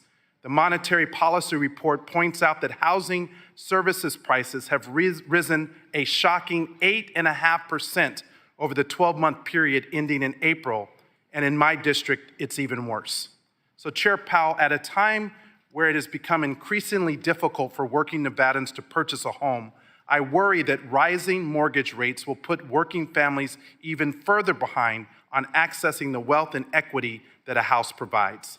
While higher rates have cooled some housing markets across the country, what do you see as the biggest remaining upward pressure on housing services, and what can we do in Congress to incentivize new home starts to hopefully moderate the imbalance between supply and demand in the housing market? I think you're talking about largely longer run factors here, and I think there has been for some time a shortage of housing. It's harder to get lots, it's harder to get workers, and in the pandemic it had been harder to get materials and things like that. So there's certainly a need for more housing. I think during the pandemic you had people wanting to live in houses rather than downtown in apartments because of COVID. You had low rates, and so you had 2 or 3 years of very, very high price increases for housing, and now that is flattened out a lot as we've raised rates. And Gentleman's time has expired. The gentleman from New York, Mr. Lawler. Thank you, Mr. Chairman. Chairman Powell, you, the Fed's Vice Chairman for Supervision, and many others have indicated that the banking system is well capitalized. Bank capitalization remained robust during the COVID shock and related shutdowns of economic activity and in severe Fed testing, stress testing. Nonetheless, the Vice Chair for Supervision wants to increase capital and other requirements on financial institutions. This will have substantial economic effects that will begin immediately while you are still focusing on bringing inflation back to the Fed's 2% target. Excessively high capital requirements will constrain credit provision to the economy, costing jobs, incomes, opportunities, and living standards. As my colleague Mr. Garbarino pointed out, a 1% increase in capital requirements could potentially reduce GDP by up to 16 basis points based on the Basel Committee literature. On January 21st, 2021, 30-year fixed-rate mortgages had an interest rate of 2.77%. Now, for the same loans, individuals are looking at a 6.69% interest rate for a 30-year fixed-rate mortgage. For the median home, valued at $436,800, the difference from less than 2.5 years ago to now equates to over $300,000 more over the course of the loan. For the median household making around $71,000 a year, that extra $10,000 a year out of pocket in mortgage costs is crushing. Some areas like my district are even harder hit due to the high cost of living and the lack of housing. Combine that with inflation at or above 4%, and these factors are taking a real toll on the average American family, including in the Hudson Valley. Now, further decreasing the availability of credit to households and businesses across the country would only likely worsen this crisis. So, Chairman, do you agree that excessively high capital levels constrain banks' lending capacity with spillover effects on jobs and living standards for Americans, and effects would begin immediately, independent of any proposed phase in timing? I do think that, as I mentioned earlier, there is a trade-off between safety and soundness and availability of capital, and you want to get that balance right. But respectfully, you have testified that there was more than enough capital in these banks. So where are we unsafe and unsound that we would require more capital requirements? Well, as I mentioned, that's the question we're going to be asking as we review the proposals when they do come forward. We don't have a proposal in front of us at this point, and I think as I mentioned, any increase in the capital for the large banks would need to be justified. I don't know that there will be much in the way of capital increases proposed for banks other than the very large banks, but we'll have to see. So you don't believe regional and community banks will face the same requirements? Very different requirements, I would think, as they do now. But you're not looking to increase the requirements on them? We'll have to see what the proposals turn out to be. Honestly, they're still to some extent in motion, and once they're out, we can have lots of conversations about the specifics. But until they are, it's tough to do that. And you'll commit to providing this committee with all such analysis before any proposals come out? I think there will be a proposal that comes to the board sometime this summer, and the board will vote on that, and we'll obviously share whatever analysis we have. Are you concerned that any significant increase in capital could significantly jeopardize the Fed's efforts to rein in inflation? So the thing about capital requirements is there would be a 90-day comment period, roughly, something like that, could be in that range. And then there would be a long period of considering those, the comments that are made, and then there would be movement toward coming to an agreement about what to finalize. And after that, so that would take many months, and then you would be into a situation where there would be long phase-ins. So I don't really think capital requirements play into the near-term economic situation the way interest rate hikes do. Chairman, according to the Bureau of Labor Statistics CPI inflation calculator, it takes $1.16 today to buy the same consumer goods and services as $1 purchased when President Biden took office in January of 21. Do you agree that outsized inflation we have seen since early 2021 has caused and continues to harm workers, retirees, and families trying to make ends meet and pay their bills? I strongly agree with that, and that's why we are taking the measures we're taking. Thank you. Gentleman's time has expired. The gentleman from North Carolina, Mr. Nichols, recognized. All right. Thanks, Chair Powell, for being here with us today. Back in 1995, I worked here in Congress as an intern for Dick Gephardt. I was in his press office, and we had newspapers, where my job would be to clip out the articles and paste them on a sheet. But when I was here in 95, the Grateful Dead were playing. It was one of Jerry Garcia's last concerts, and I was just so disappointed that I missed that concert. But was excited to see that from public reporting that you were at the most recent Dead and Company show. I've been to this version with John Mayer and enjoyed it, but we weren't here. How was the show? Did you like it? Oh, it was terrific. What can I say? So it was great. I've been a Grateful Dead fan for 50 years, so. Well, I've found one universal truth that I like people who like the Grateful Dead. So, so having said that, I have limited time, but do you want any time to go back to some of the questions that you had? You want to elaborate on anything that you've said here so far today? You're very kind to offer, but I'm fine with the answers I've given so far, I believe. Good. Well, back to that show, a lot of people there in Virginia, and like my constituents, they're very concerned about this economy. They're worried about, the cost of groceries, rising inflation, interest rates going up. And when we do these hearings, it's always big news. The things you say, move markets and are very important. But Fed speak is just so hard for my constituents and the American people to understand. What can you tell, the American people who are concerned about the economy in a way that they can really understand where this economy really is heading? So I guess I would say this economy is very strong, and what's driving it now is just a very strong labor market. There's still significant demand for workers. There are more job openings than there are unemployed people. Wages are moving up, and that's really what's driving the economy forward. People's disposable incomes are coming up. Inflation is moving down gradually. The thing that troubles people, and I think the thing that accounts for the surveys you see where despite a historically strong labor market, people are still concerned about the economy, it's really inflation. So this is our job, is to bring inflation down. The way we do it is by raising interest rates, and while that can be painful, what it does is it gradually slows down demand so that supply and demand can get back into alignment, and so that we can have inflation running at 2% and people can get on with their lives and basically not have to think about inflation. That's what the definition of price stability from one standpoint is, just that people can live their daily lives without thinking about inflation all the time. We want to get back to that place. And we're on a journey to get there. We have quite a ways to go, but we're making progress. And I've always wondered this, and I think there's a pretty simple answer, but if Congress was in charge of setting interest rates and it became a political thing, do you think that's something that we could handle as a legislative body? I wouldn't want to comment on that. That's a safe answer. All right. And I do want to just join on the chorus with a lot of my colleagues on both sides of the aisle here about capital requirements for banks.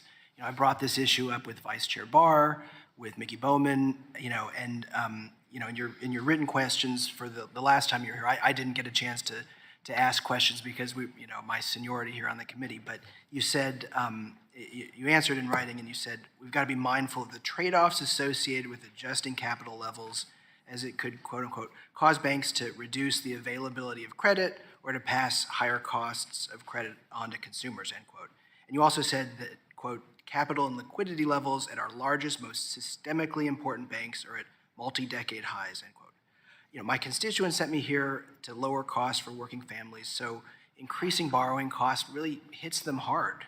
As the Fed considers new capital requirements, how do you intend to strike that balance between the trade-off that you talked about in your written response? So that is the balance. You said it very well. So stronger capital requirements mean we have a stronger banking system, means it's more resilient to downturns and crises and things like that, so banks can continue to lend during even stressful times. And so that's very important, and we put a high value on that. And yet, of course, we know that at the margin, the cost of capital goes up for banks, and the cost of credit will go up. So it's a balancing thing, and there isn't any one simple model or answer. So you just have to make a judgment call based on that, and that's what we'll be doing as these proposals are made and then assessed. Thank you. And I yield back. Thank you, Mr. Nichols. I look forward to joining you at the next concert with the chairman. We'll see how that works out. Chairman Powell, thank you very much for taking time to be with us here today. Recognize, first of all, that you get, I think politely said, feedback from every sector on how you're doing your job. You are charged with two mandates. Primarily among those are price stability and combating unemployment. As my colleagues have discussed today, the labor market is clearly very tight, and you should be credited with succeeding in maximum employment and being a partner in this. Unfortunately, as we've also heard, and as the country is experiencing, we haven't collectively been as lucky in terms of price stability. Core CPI is still over 4%, and services and housing costs remain very sticky. Given the economic uncertainty on how the Fed will bring inflation to its 2% mandate, can you quickly touch on how the bank capital requirements Vice Chair Barr is proposing? And I'll be specific here. My Main Street businesses, especially farmers, family farms, and Iowans back in my district, really provide a backbone on this, and they depend heavily in this area. Do you think that they will be facing a more difficult and expensive credit environment as a result of this? I don't think so, and particularly in the near term. So, first of all, many of those people will be dealing with regional and community banks, right, rather than with the GSIBs. But even with the GSIBs, though, as I mentioned, the phase-in for higher capital, the process of publishing and then getting comments and evaluating those comments, and then coming to a broad agreement and consensus on what to implement and over what time period, that takes time. And so it will not be important during this period of the next year or two when we're getting inflation back down to target and the economy's kind of normalizing. I don't think the capital the capital changes will have much of an effect in the near term. So, Mr. Chairman, let me ensure that I'm hearing you correctly. Then, Vice Chair Barr is engaging with small businesses throughout the Midwest right now on potential knock-on effects from this holistic review. Some economic studies have found that these knock-on effects will increase borrowing between $50 and $200 billion. As we look to cut this in half, is this the right thing to be doing? Sorry, cut in half. The inflation rate. Honestly, I don't think the two are really in conflict. We have an obligation to bring inflation back down to 2% over time, and we will do that, and we'll use our tools to do that. But I think the question of bank capital is real. I don't see it as a key factor in how we think about inflation, because again, it'll take quite a while to decide what to do and then to implement. Some of the changes we're talking about will have multiple year phase-in periods, for example. So, Mr. Chair, let me ask you on that implementation timeline, particularly for new capital standards. You said it would be some years before it would go into effect. According to a report published last year by the Federal Reserve Bank of Cleveland, in the case of implementation Basel III, banks began to increase their capital ratios, and I quote, prior to the publication of specific language applicable to U.S. banks, end quote. And that bank responses, we estimate to take place well before Basel III rules started to come into force after 2014. Do you agree with the Cleveland Fed, and do you believe that our banks will begin to adjust as soon as the proposal is released? Yes, I do. It's not an absolute thing where they'll wait until the effective date. They will certainly, and they may even be starting, but I would think the earlier you start, the more gradual the path will be. Very quickly, I want to turn to a different subject. It's been brought up by a number of my banks back home relating to a central bank digital currency, or any federal issued coin. We have seen how this administration and the last Congress wanted to require anyone who made more than $600 on a third-party settlement organization like an eBay purchase has to report that to the IRS. The existing threshold before the law was modified was $20,000. That is how far this administration wants to peek behind the curtain of what my constituents are spending their money on. And $600 in Iowa doesn't go a long way. It's the equivalent of a PlayStation or paying for your kids' dance classes. I'm a dad of 6. I digress on this, but I do want to know specifically, for my constituents back home, the thoughts of creating a central bank digital currency that tracks individuals. If the Fed were to offer a direct individual account to citizens, wouldn't this be a direct threat to the financial privacy of many Americans? Potentially, and that's why it's not something we support. We would not support, accounts at the Federal Reserve by individuals. That would not be. If we were to, and we're a long way from this, if we were to, support at some point in the future a CBDC, it would be one that were intermediated through the banking system and not directly at the Fed, for exactly the reason you point out. I'm very happy to hear that. I think that's a good partnership with the individuals there and a respect for Americans across the board. With that, I yield my time and recognize the gentlewoman from Colorado, Ms. Peterson, for 5 minutes. Thank you, Mr. Chairman, and thank you, Chair Powell, for being with us again today. I come from Colorado. I was in the legislature for 10 years, and when the pandemic happened, I was part of being one of the unfortunately elected people during that time, that difficult time. When I think about what our country was going through a few years ago, where our economy was almost in free fall, completely shut down, our local governments were they were slashing their budgets, they were laying people off, and what that moment meant that we had to do in stepping up at the national level to infuse dollars to save our country's economy.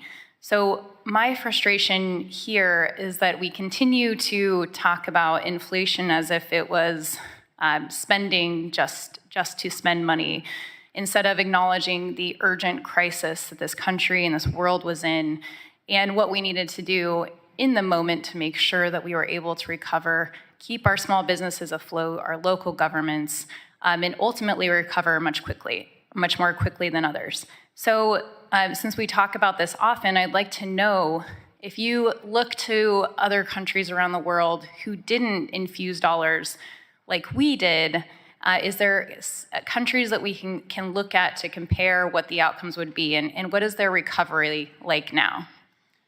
Our recovery is by far the strongest of any country. And I would say inflation that we have is actually, everybody has very high inflation. The EU, the United Kingdom, many countries within Europe as well.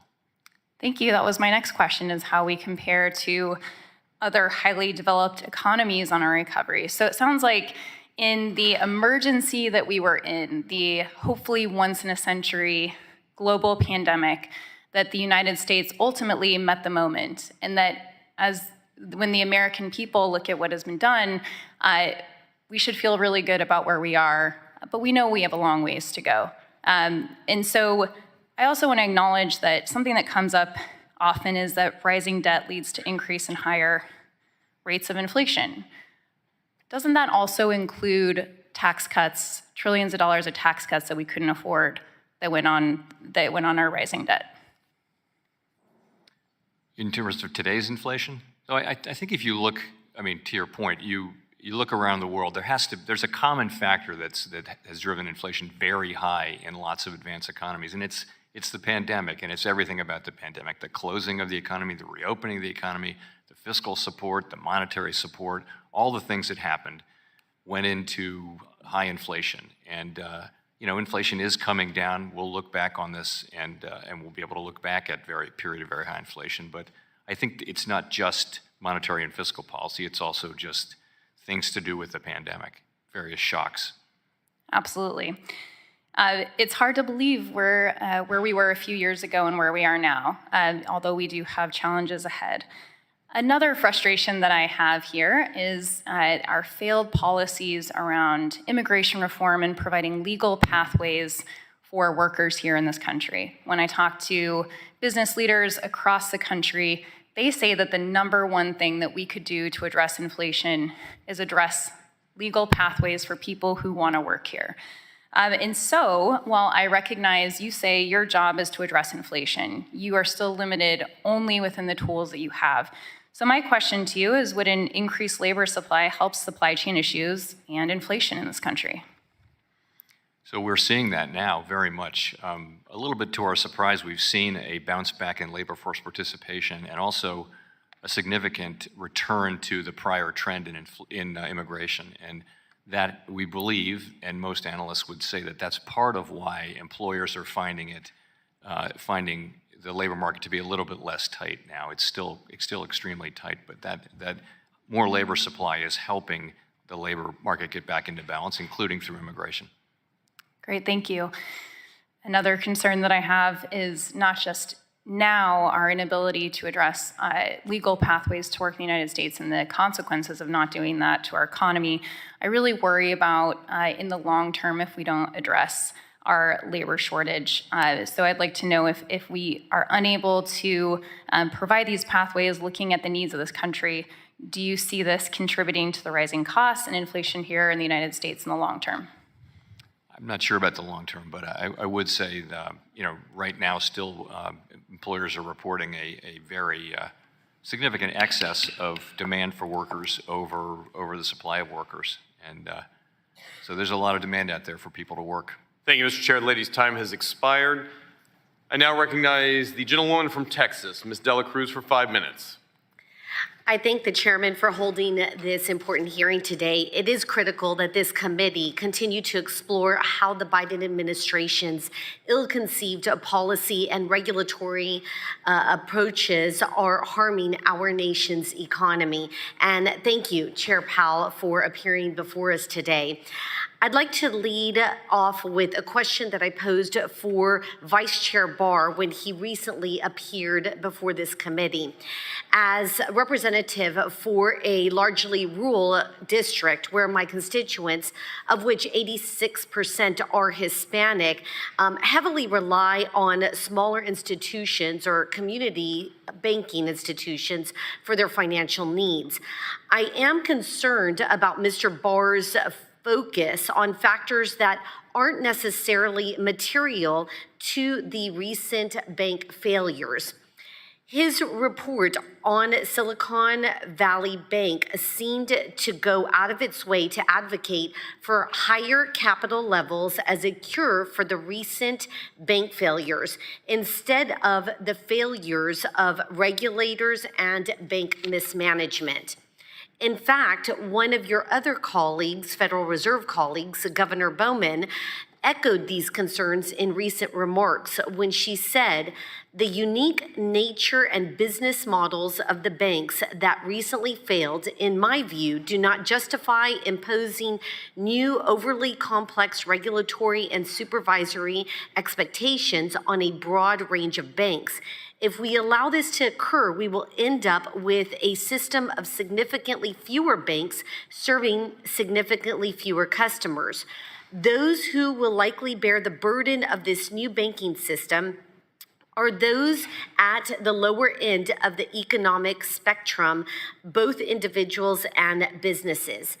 Just a couple moments ago, Rep. Donalds asked you a couple of questions, and your response was that you mentioned how important community banks are and that you are keeping them in mind with all that you do. As I speak with my local community and regional banks, they say that the increase in regulation and in capital requirements will really hurt them. With that being said, what I find as being an outsider in politics, new to the political arena, I find that people here in Washington, people who hold leadership positions, are often out of touch. And so I want to ask you, Chair Powell, do you personally bank with a community bank? I have over time, not currently, but yeah, the last mortgage that my family and I had was you would like the story, I can tell you someday, but we had a very large bank which sort of failed at the last minute to come through with our mortgage, and we went to the local community bank, and they knew my family and they knew the house, and they were able to give us a mortgage without difficulty within a few days. So I have very positive experience with community banks. So with your relationship with community banks in the past, how do you feel that increasing regulatory burdens would have consequences to these community banks? So I really think that the things we're looking at are not about community banks. They're about the very largest banks, and to some extent, banks in the Silicon Valley Bank range is sort of 100 billion to 250 billion. So that's far larger than I would consider a community bank to be, under 50 and probably under 10 billion in assets. So those are not the focus of the regulatory reforms, I believe, that are going to be proposed to the board for consideration this summer. And I will also hope that be true, because, as I said, in my district, we have a lot of community and regional banks that would suffer with increased regulation and capital requirements. And so with that, I have very little time, so I will yield back to the chair. Thank you. The gentlelady yields back. I now recognize the gentleman from California, Mr. Sherman, for 5 minutes. I want to comment on one success story. several years ago, there were $16 trillion of LIBOR instruments where the amount the debtor was supposed to pay the creditor was to be determined by the London Interbank Rate. And as of June of this year, that rate will no longer be published. Something happened unusual here in Washington. A year and a half before the LIBOR hit the fan, Congress acted. You published your regulations in February, and the problem is solved. I want to pick up on the ranking member's comment that it's critical that we deal with housing. There's a lot we can do in Washington, but we also need to get cities to allow the construction of apartment buildings and condos. Someone has talked about the de-dollarization. We need to compete against the euro and against the yuan, but one place where Congress can act is with regard to crypto. The crypto billionaires have told us they want to displace the dollar. They're working for de-dollarization. And when billionaires tell you they are trying to hurt your country, you should believe them. There's been a discussion here as to whether it's the pandemic or Washington, D.C. policy that's caused the inflation. We have a perfect test case. Our annual inflation rate is now at 4%. The European Union, where Mr. Biden is not president and Mr. Powell is not head of their Federal Reserve, the European Union is, in May, had 7.1% inflation. The unemployment rate in the United States is 3.7%. The European Union is at 6%. And since the pandemic began, GDP has grown in the United States 5.3%. In the European Union, only 3.1%. I think it's pretty apparent that our policy has turned out to be actually better than Europe's policy. Banks and bank regulators have said, oh, how could we possibly have anticipated the inflation and interest rates of 2023? Today we have 4% inflation. That is almost exactly the average inflation rate over the last 50 years. Much lower than it was in the Reagan administration when we had 13.5% inflation, 16% interest rates. And that's why I blame the management and also the regulators at Silicon Valley Bank for telling us that, oh, this was an unanticipated circumstance. It's certainly one of the things they could have anticipated. I'll point out that both the Congressional Budget Office and the University of Pennsylvania Wharton School of Business's models both show that the estimated effect of the Inflation Reduction Act on inflation will be statistically indistinguishable from zero. So we'll accomplish a lot for the environment and not increase inflation. Of course, the recent action by Republicans to take away IRS enforcement will lead to higher deficits and higher inflation. The chair of the committee tells us we don't need regulation of our well-capitalized banks.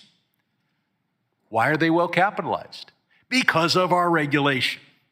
And I do want to focus on whether our banks really are well-capitalized. Mr. Powell, are our banks well-capitalized if you value their assets at today's fair market value, where we have experienced higher interest rates and the value of the debt declines?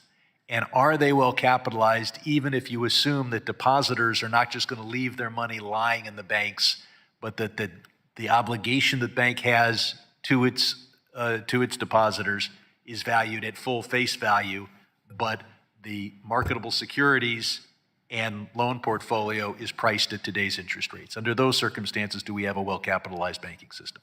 So I think you have to take the capital requirements as they are for purposes of this. Well, question. that's the problem. Our capital requirements are hide the facts that are unpleasant. Right. If you don't hide the facts, are we well capitalized? Traditionally, though, as you know, a rising rate environment has increased the value of the deposit franchise, which more than or at least offsets any portfolio losses. So we're well capitalized if depositors continue to be lazy and stupid. The gentleman's time has expired. Chairman Powell can submit any additional response for the record. With that, we'd recognize the gentleman from Tennessee, Mr. Ogles. Thank you, Mr. Chairman. Mr. Powell, as you know, when the COVID-19 pandemic started, the Federal Reserve began a round of quantitative easing, referred to as QE4. Like many COVID policies, this program dragged on, not ending until March of 2022. To conduct this program, the Federal Reserve expanded its balance sheet with short-term interest-bearing liabilities on one side and long-term interest-bearing assets on the other. And this was at a time of historically low interest rates. When predictably, expansionary fiscal and monetary policy sent inflation to the highest level in 40 years, the Fed was forced to raise interest rates rapidly. Now, going back to one of my colleagues' questions about the bank losses and the result of that being poor management and failing to hedge against the interest rate environment, is that a fair summation that management and failure to hedge is what caused some of the bank losses? Certainly, many banks managed the interest rate risk that came along through that technique. But some did not, is that correct? Some did not. In October, the Fed suspended its remittances to the Treasury due to losses.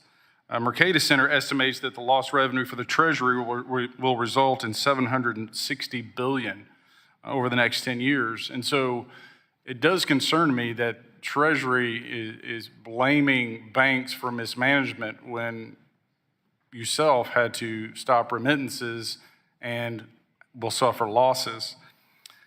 Now, when the Fed prepared its and I said Treasury Fed, but semi-annual monetary policy reports through the time of QE4, none of those reports mentioned interest rate risk would impact the government's finances. Should that have been disclosed, or did the Fed not understand its own risk in correlation to the interest rate environment? Well, so what we do, we remit all of our profits, right? And in the era of QE, those profits were enormous. We remitted something like $1.2 trillion in profits to the Treasury Department because, you know, we're funding purchases of long-term assets with issuance, as you pointed out, of overnight, lower rate instruments. So, in a way, that's what was happening during the QE era. As we now enter an era of raising rates, that'll turn around a little bit. But ultimately, though, we don't manage at all for fiscal reasons. What we're managing to is maximum employment and price stability, and we're using our tools to achieve that. So we don't think of ourselves as trying to attain some kind of fiscal goal one way or the other. But what about as far as, well, I guess I'll ask this question. When you look at, the roughly $700 billion in blow to the Treasury, how's that going to impact the President and Congress's kind of economic plans and policies going forward? I mean, is it going to impact negatively? It doesn't affect spending, right? It doesn't affect, Congress appropriates money, the executive branch spends it. It will mean that more borrowing has to take place, and that could raise rates very marginally at the margin. But that's how it would affect the budget, but it wouldn't be a major effect on the budget. Well, I didn't ask about the budget moreover than our overall economic goals. And I think what I think a lot of us are getting at is when you look at Main Street America, when you look at mortgage rates and how it's impacting, families' abilities to get a mortgage. And so someone who was eligible for $300,000 to buy a home now is no longer eligible for that home. You have people that are now upside down due to this, expansionary, interest rate environment. And I have concerns about, future raises and the impact that's going to have on small businesses, availability of credit, and again, your average homeowner. And the people that pay that or bear the burden of that are your lower income and your middle class families. Now, when you look at Silicon Valley Bank, which is supervised by the Fed, again, I get back to when you look at the interest rate increases, why there was not more warning or hedging from you as the impact it may have on the fiscal system, the financial system, and the banking system, because as we've well acknowledged, both sides of the aisle, that there was some poor management, but the regulators and the communication from the government was lacking. And Mr. Chairman, I am out of time. Mr. Powell, thank you for being here, and I'll yield back. Thank you, Mr. Echols. With that, the chair recognizes the gentleman from Massachusetts, Mr. Lynch. Thank you, Mr. Chairman, and I thank the ranking member. Welcome, Chairman Powell. Good to see you again. Chairman Powell, I heard some of your comments the last couple of days about the Fed seeking a softening in the labor market. And as a former union president for the iron workers, I always took a dim view of a softening of the labor market because it, reduced bargaining power and that sort of thing. But I do admit that right now, unemployment rates are historically low all across the country. I think Massachusetts, the Fed numbers at 2.8% unemployment. Arkansas, even less. Alabama, even less. So I understand the need for your position. But when you look at the Black and Latino unemployment rates in some of these major cities, they're double that.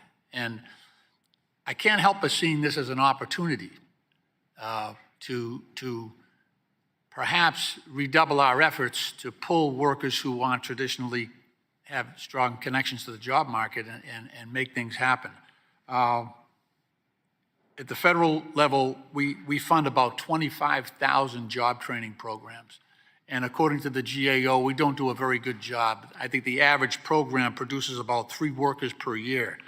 But I am aware of the work that the Boston Fed is doing with the Gateway Cities program. Susan Collins is running that in the Boston area. And the Fed actually helps us with data and coordination. And cities like Brockton, Massachusetts, my district, but also Fitchburg and other more rural areas, the Fed comes in and actually provides a great amount of expertise and has done wonderful, wonderful work.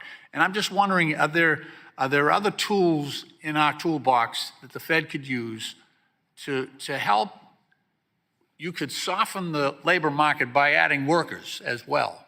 And I'd rather see that on the supply side than simply restrict credit and squeeze companies into a position where they have to lay people off.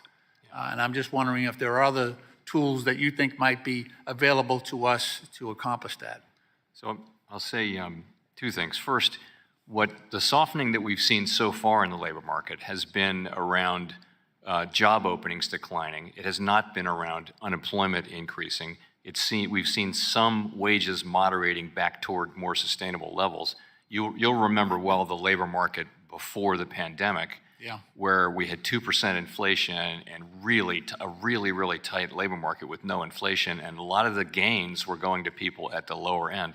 That's where we all want to get back to, because what we have now is a very tight labor market, but inflation is so high, it's eating up the wage gains that these people make. So we need to get away from that. In terms of other tools, I visited East Hartford, which was another one of those cities, and I agree with you. We're not spending taxpayer money on this. We don't have the authority to do it. We convene people who have private sector funds, and we focus on a city.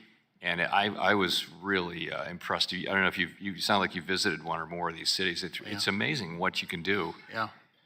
But as a convener, really, rather than as an agency that has the authority to spend money on people. But so I mean, we do think about these things.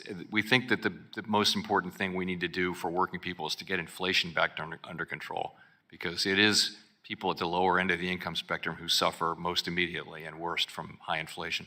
Yeah, I just think there are deeper structural problems in the limitations within our workforce. I met yesterday with IBEW Local 103 in Boston, and I talked to new electrician apprentices, mostly women of color, who they're working days, their husbands are working nights, and it reflects in that very, very low unemployment number, which is, I mean, you're getting around 2%. it's really people who are in between jobs. Those are the people that are, so there's no real reservoir of unemployed workers there that you can rely on. And I do appreciate the way the Fed came in and the Boston Fed came in and big-footed the situation in Fitchburg, where they brought a bunch of people together and they accomplished a lot without spending federal taxpayer money. So I'm going to continue to try to find ways that we could use the resources that you have available. Mr. Chairman, I yield back. Thank you, Mr. Lynch. The chair recognizes the gentleman from Georgia, Mr. Loudermilk. Well, thank you, Mr. Chair. Mr. Powell, good to see you again. Thank you for being back here. I want to continue a dialogue that you and I had about FedNow. And I also want to continue voicing my concern that this product is a solution to a problem that the private sector is already addressing. The RTP network is already capable of instant settlement with a much greater degree of connectivity than FedNow will have at launch next month or in years to come. And my concern is also that the Fed has an undeniable advantage over the private sector in the payment space, as it can clear transactions through Fed master accounts.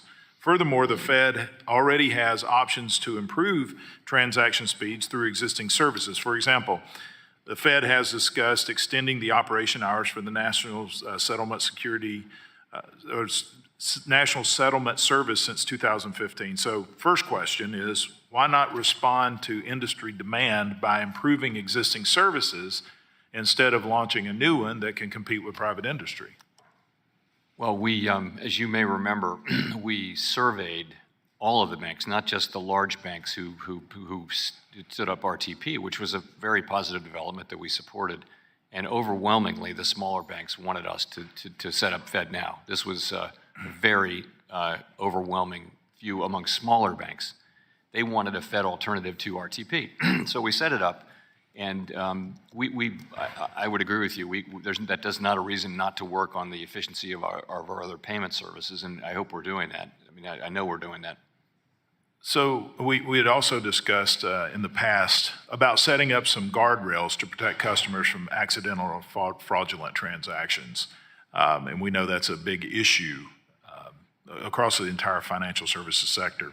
And in response to that, you know that the banks already have procedures for customers to report unintentional transactions, and FedNow will come up with a suite of features as well to help institutions investigate and remedy any unintentional or fraudulent transactions. However, with real-time settlements, this becomes a whole lot more difficult than just debiting the account that received funds by mistake. Can you elaborate on how you're going to handle this protection? Yes, and of course RTP faces the exact same issues. I mean, it's a problem with real-time payments. You just have to have very high, extra high levels of security around the payments, who the payee is, and that sort of thing. And we do think we can master that and build that in. As any faster payment. Do you have any ideas of the direction that you're looking to go? How are you going to be able to resolve those, or is this just something you're beginning to look into? No, I think we've built very strong safeguards in. I can't give you the technology answer. Okay. But we'll be happy to supply that. Yeah, if you could supply that, I appreciate it. Just a couple other questions. Will the Federal Reserve itself use FedNow for real-time payments between banks and in the system? I'm sorry, will it? Are you going to use the FedNow for real-time payments between banks within the system?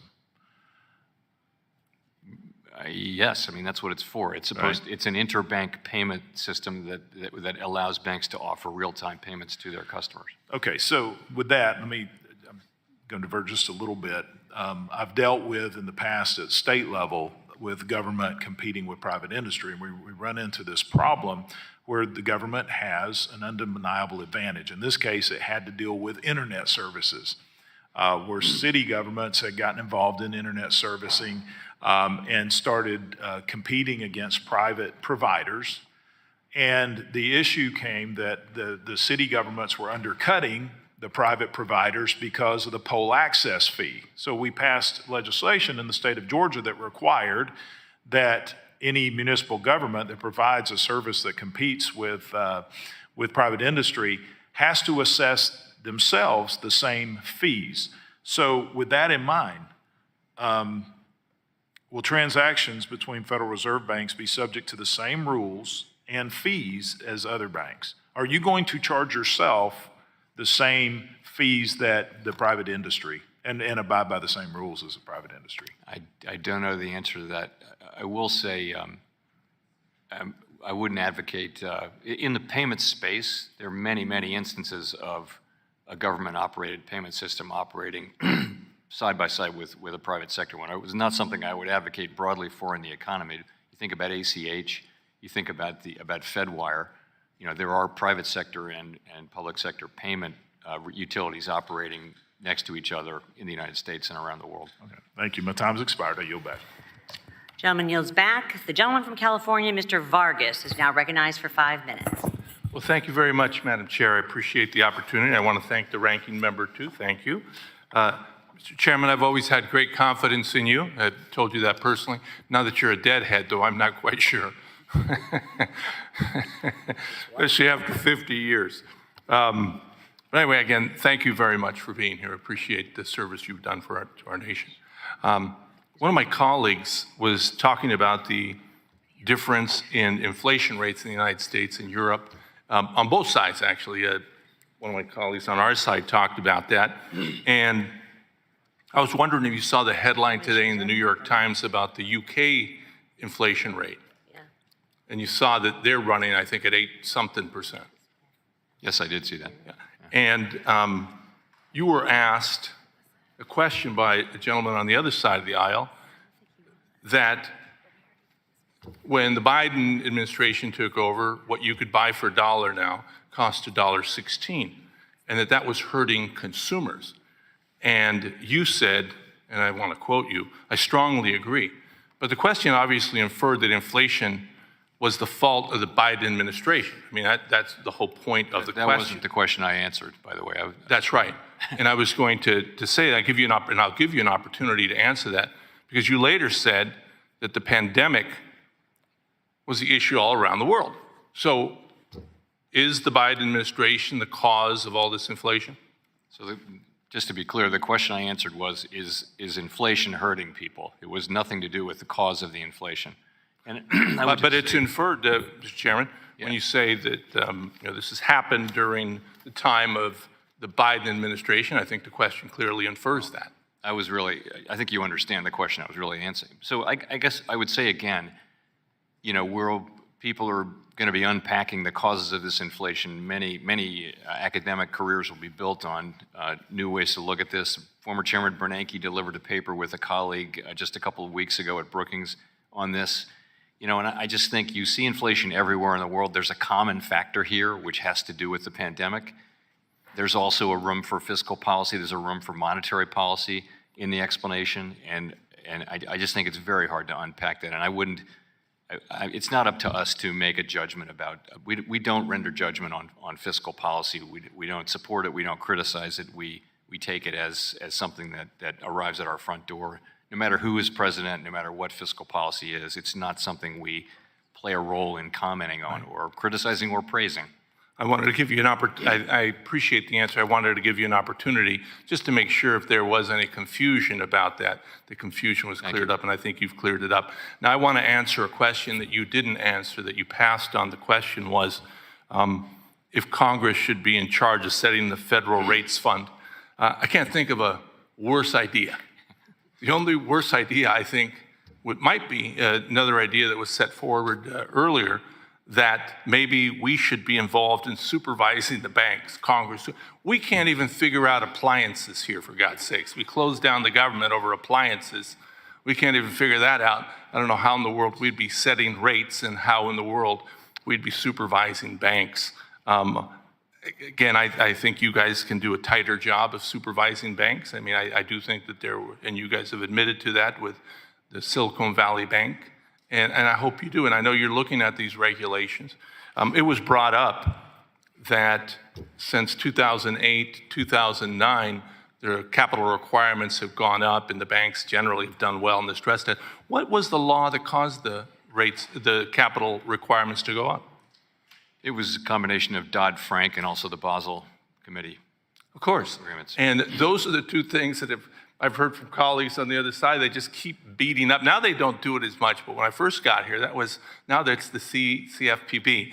But that was the choir, again, once again, just saying it's the terrible banking. But the reality is it probably saved banking in the United States, and I appreciate it. Lastly, I would just comment this, and you don't have to comment, I'm just going to make this comment. Obviously, your focus is narrow and should be, but the notion of climate change is important.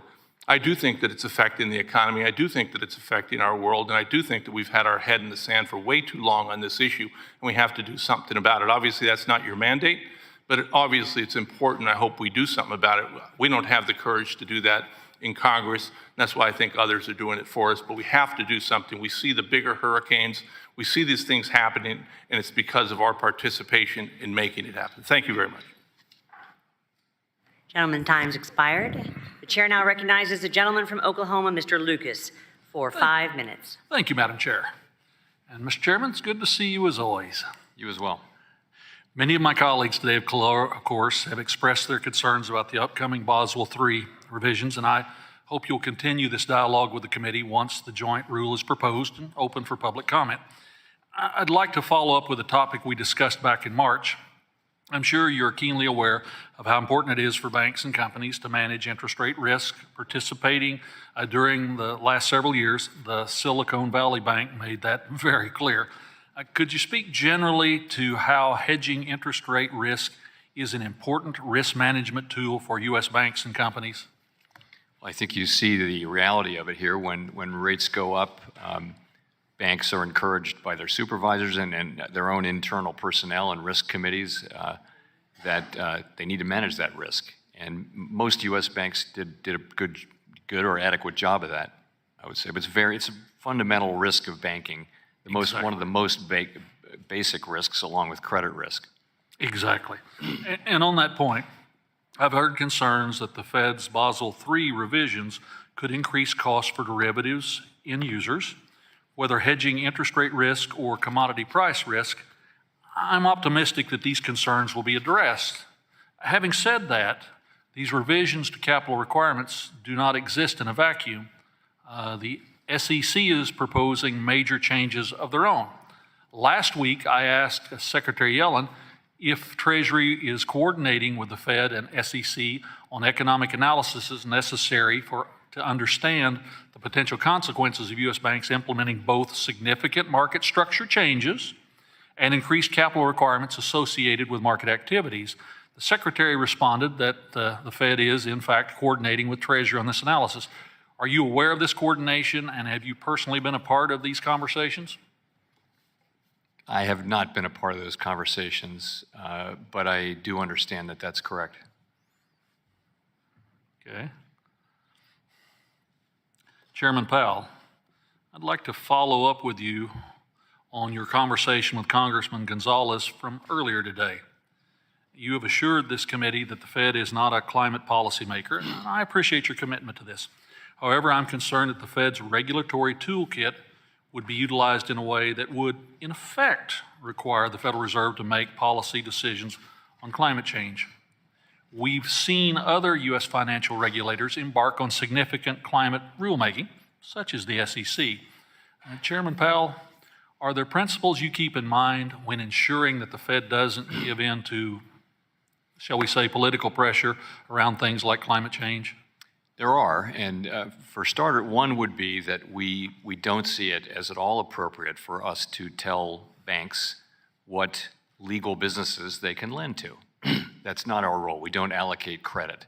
So what we do is we supervise banks to make sure that they understand and can manage the risks that they're running.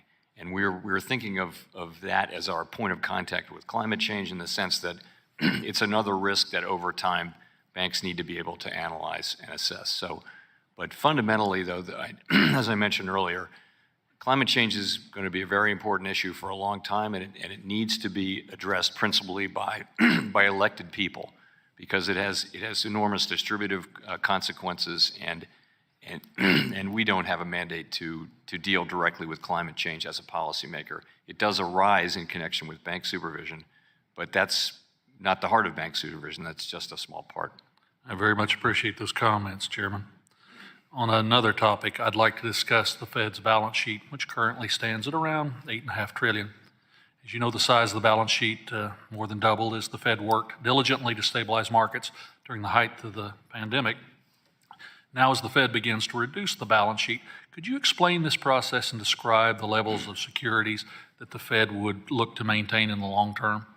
So the way the process works is securities mature and they roll off our balance sheet. And that's the way it works. And there's a cap for MBS, mortgage-backed securities, and also for treasuries, so it doesn't get too large.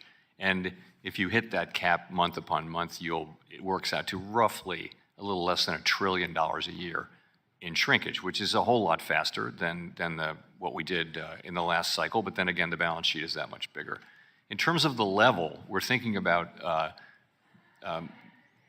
a level that will allow us to operate our abundant reserves regime with enough of a buffer on top of it so that reserves won't accidentally become scarce. I can follow up more with you on this. Thank you. My time has expired, Madam Chair. Gentleman yields back. The gentlewoman from Ohio, Ms. Beatty, is now recognized for 5 minutes. Thank you, Madam Chair. Thank you, Chair Powell, for being here today. I have 2 questions I'm going to try to quickly get through. The first question on the U.S. dollar dominance is kind of a follow-up to Congressman Torres's question. Chair Powell, in the National Security Subcommittee, which I'm the ranking of, we've been discussing the importance of preserving the U.S. dollar's status as a global reserve country. Can you share with us the current status of dollar dominance as it stands today and whether there are risks to the strength of the U.S. dollar in the international financial system? And if so, what are some of the risks? So the U.S. dollar is still the dominant reserve currency in the world, and that is principally thought to be as a result of our liquid capital markets, the rule of law, strong democratic institutions, price stability over the years, critically open, money can come in and out of the United States without all sorts of legal restrictions and things like that. All of those things are necessary to provide the world's reserve currency. We have them. There's not another economy that does have all of those features. So as long as we are a country of rule of law and relative price stability and strong democratic institutions and open capital accounts, we can continue to be the world's reserve currency. History shows that this is not a permanent status, but it is a lasting one. And I think in the case of the United States, as long as we maintain those characteristics of our government and our country, then we can continue to be the world's reserve currency. Okay, thank you. Let me go to another question that will not be foreign to you. As the former chair of diversity and inclusion, I asked you and others of your colleagues, and let me just say for the record, Madam Chair, that Chair Powell was always on point, went out of his way, in my opinion, to make sure that there was fairness and equity for all people. In light of that, I'd like to follow up with Congresswoman Waters' comments and maybe Congresswoman Velasquez, maybe what she was talking about. Several of our colleagues here in the Senate, the person who preceded you it had been stated by many of us that we thought through banking deregulations, he was enabling risky banking practices and failing to combat lending discrimination, which for some thought it might have perpetuated racial inequities. A few weeks ago, Chairman Powell, on June the 7th, to quote, you said that we understand at the Feds that our actions affect communities, families, and businesses across the country. And everything we do at the Fed is in the service to our public mission. So could you maybe elaborate, or the time ran out with Congresswoman Waters on, is there anything you'd like to share with us that you do at the Feds that would dispel that there are things that you're not looking at that causes one or members of Congress to think that it is perpetuating racial inequities? Well, as you know, we do consider, we call out disparate economic characteristics of different demographic groups, including by race, and we want those facts to remain present in the room as we're making our decisions.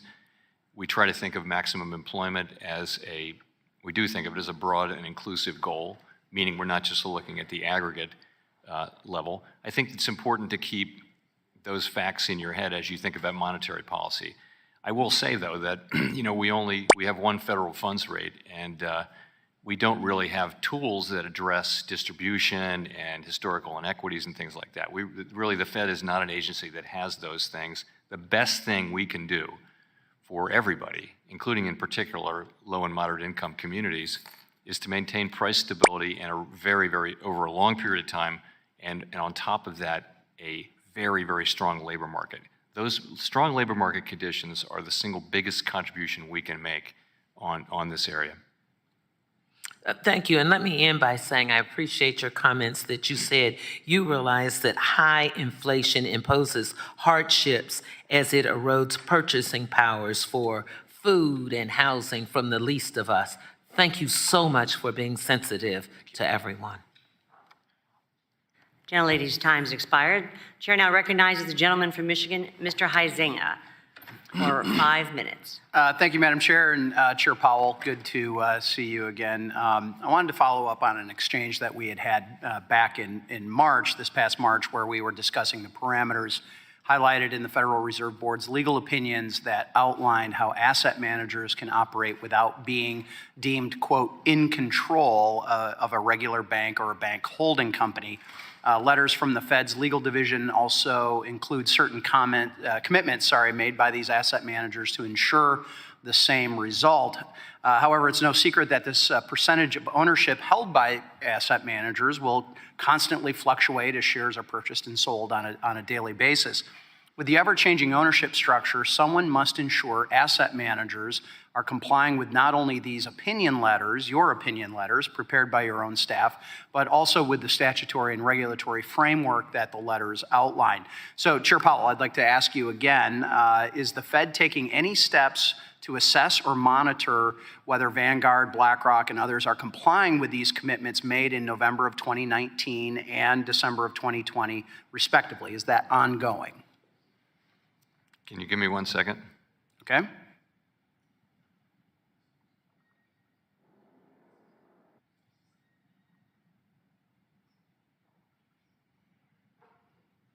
Sorry, that's a very specific question. I didn't know the answer, but so I would say this: we're broadly monitoring the situation. I don't know that we have a particular focus on the asset managers. Okay. Well, those were opinion letters put out by your folks, outlining very specific things that could or could not happen.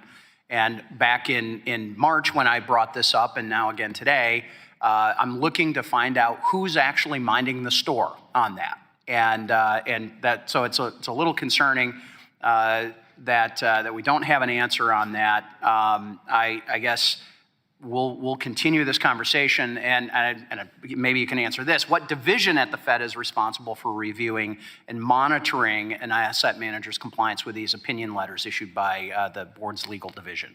So it would be the general counsel's office. We don't have any reason to think that they're not in compliance, by the way. But nobody's checking. Well, we'll check, but okay. I think we know what we're going to find. I'd like to know what you're going to find, not what you think you're going to find on that. So thank you. I'll be following up with a letter to include some more detailed questions on the topic, and I assume you will commit to getting us a timely answer into that. I think we offered your staff a briefing on this, by the way. Yes, and there was a briefing, and let me be clear. Appreciate the cooperation that has happened. We've also had some other briefings. There's been a number of briefings that we've requested, and frankly, your your division of government has been more helpful than others, shall we say. So I'm going to quickly pivot to a committee's investigation of the SVB, the Silicon Valley Bank failure. Your staff has been working to get us some answers on our outstanding questions. You did your own report. Now it's our turn. And can you appreciate that our committee is conducting its own independent review of what happened in March? Yeah, very much so. Okay, thank you. Will you commit to producing the interview notes and allow us access to the staff who participated in the interviews conducted for the Fed's own internal review of the bank supervision report? I'm not in the middle of that discussion. I don't know where that stands, so I don't want to make commitments that I can't back up. So I'll be happy to understand where that discussion is and try to work with you. We're going to be following up for sure on that. When Vice Chair Barr concluded that a, quote, culture shift, his words, happened, do you know if the Fed officials spoke with examiners of other banks, or was this conclusion made solely after the review of SVB? In other words, did they find some systemic problem throughout the Fed? The thing is, I didn't play any role by design in the preparation of the report, and I'm reluctant. I think I know the answer, but I don't want to guess. So we can give you a 100% clear answer on that, but Okay. I'd rather not speculate. All right. Well, along with the FDIC and Department of Treasury, you invoked the systemic risk exemption, the SRE, for both Silicon Valley and Signature Bank, guaranteeing all depositors would be made whole. For example, regulators could have used orderly liquidation authority, the very tool Dodd-Frank was intended to resolve the, quote, too big to fail institutions while protecting taxpayers. Why was the decision to use SRE made, and do you think that is that we've now lowered the bar to use SRE in future bank failures? I hope we don't have to face that question again. We all do. As long as I live. But has a new bar been set? I would No pun say this, intended. though this happened with no warning on in the middle of the night, Thursday night, and less than 12 hours later, we're on the phone with the FDIC, and they're deciding to close the institution and to haircut uninsured depositors. So it was an emergency situation over that weekend. We could see that there was an electronic run building up, and we did what we had to do to address that, and I think successfully. Gentleman, time has expired. Chair now recognizes the gentleman from Illinois, Mr. Foster, for 5 minutes. Thank you, Madam Chair, and Mr. Powell for appearing. Now, wars have historically been associated with elevated levels of inflation worldwide, although the relationship is complicated and wars can have impacts on both supply and demand. Higher inflation may just be one of the many prices that the humanity pays for the decision to go to war. Now, we don't have boots on the ground, but there's no doubt that in terms of supply disruption and military spending, both Europe and the U.S. are effectively at war in support of the freedom of the people of Ukraine. So my question is the 2% inflation target a realistic and appropriate goal during a time when much of the world is effectively at war? Or should the 2% goal be thought of as a goal for normal times, with policies being put in place that will return to 2% when the war is over, or at least when we've decoupled adequately from the Russian economy? 2% is our goal, and it will remain our goal. It's a medium-term goal, so we're using our tools to get the inflation level back down to 2%. We're not considering changing it because of the war in Ukraine, and I don't know that that's playing a particularly important role in inflation today, although when energy prices and commodity prices went up at the beginning of the war, it certainly was. Yeah, well, and certainly it's an important factor for Europe still. Yes. The disruption particularly. Well, just more generally, you've been trying to deal with this question of how you balance your dual mandate. And so whenever you're trying to optimize simultaneously two different things, the first step is to put them into common units. So just to be specific here, let's say that you're missing your unemployment goal by 1% and you're missing your inflation goal by 1% in the opposite direction. At some point, do those two cancel? Is 1% in one goal equivalent to 1% in the other, or do you need a 2% missing of the unemployment target? How does what are the, I guess this must be implicitly, there must be that coefficient there in the Taylor rule and things like this that try to predict your behavior. But what internally, how do you view the difference between a 1% unemployment missing of the target versus a 1% of inflation? The Taylor rule is a pretty good place to start there. Same coefficient on both variables. Is that really true? I don't know. I'd have to go look at it. In the original Taylor rule. Okay. But, because it's a coincidence if the coefficient is 1. Because you could choose a quarterly inflation target or an annual or a decadal inflation target numerically and get very different numbers. So it's also, there's a significant amount of research about the relative social costs of inflation and unemployment, and you wouldn't want to ignore that research either. So I think there'll be a lot of judgment in this. At the current moment, it's not a question because we're obviously the labor market is extraordinarily strong, and we're very far from our inflation target. So we don't have you're getting complaints from business that the labor market may be too tight. At least it's viewed from the Taylor rule point of view that there is a penalty that you pay when the unemployment gets too small. There is a target you're trying to hit. But both sides are calling right. for tight policy, though. Yes, that is correct at present. But there, you can certainly foresee times when they will be in tension, and they historically have been. And so you're saying that pretty much it's a 1% on both. That you I think that's a starting place. I think it doesn't lend itself to that level of precision. Yeah, well, it's either that or you have to face questions like you've been facing for the last decade, and just how do you balance this? Let's see, in terms of the internet or electronic runs on banks, it seems like that's a new thing that's going to have to inform bank capital and liquidity provider. The first question is, if you get a significant electronic run on a significant size bank, is there anyone but the Federal Reserve that can provide that emergency assistance? Or do you pretty much have to be the only line of defense against big internet runs? Well, I think regulation and supervision can play a role in that as well. And that's in stopping the run from starting, right? But yes. But part of that stopping the run from starting is knowing that if it starts, that there is someone or some entity that can stop it. We're the lender of last resort, and that is something that only the central bank can be or do. But I would say changes to regulation to assure that that you don't have this mismatch between runnable liabilities and available cash to fund their running. That's something we can address and will address through regulation and supervision. Thank you. Yield back. Gentleman's time has expired, and the chair now recognizes herself for 5 minutes for questioning. Welcome, Chairman Powell. I want to start asking about the FOMC, the Federal Open Market Committee's latest forecast. It predicted that core inflation will fall below 3% within a year. This forecast has been the exact same for each Fed meeting over the past 2 years and has been wrong each and every time. Why do FOMC participants continue to make the same forecast, sir, and what data are they reviewing to make this forecast? So in the world of economic forecasting, we don't really have any advantage over private sector forecasters who've been at this. There's a number of private sector forecasters that are well-resourced, and the data are all public. We don't have private data. That's not how this works.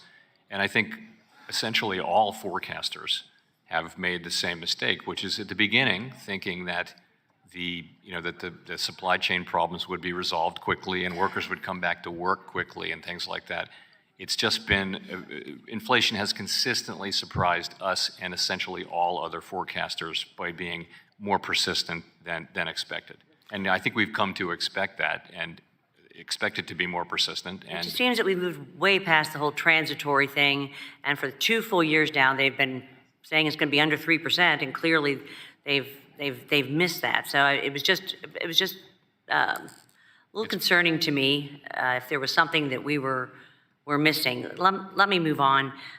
In your press conference last week, sir, you stated that, and I quote, "The conditions we need to see in place to get inflation down are coming into place. What conditions are you seeing that show that we're moving in the right direction?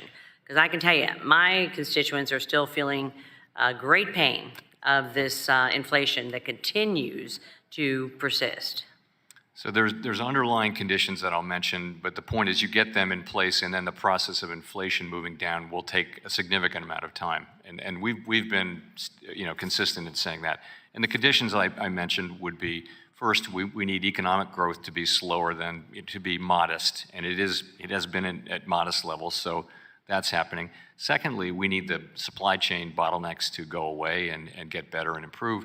And thirdly, we need the sort of mismatch between demand and supply in the labor market to diminish. And that has been happening. So all of those things are happening much later and much more slowly than we would hope.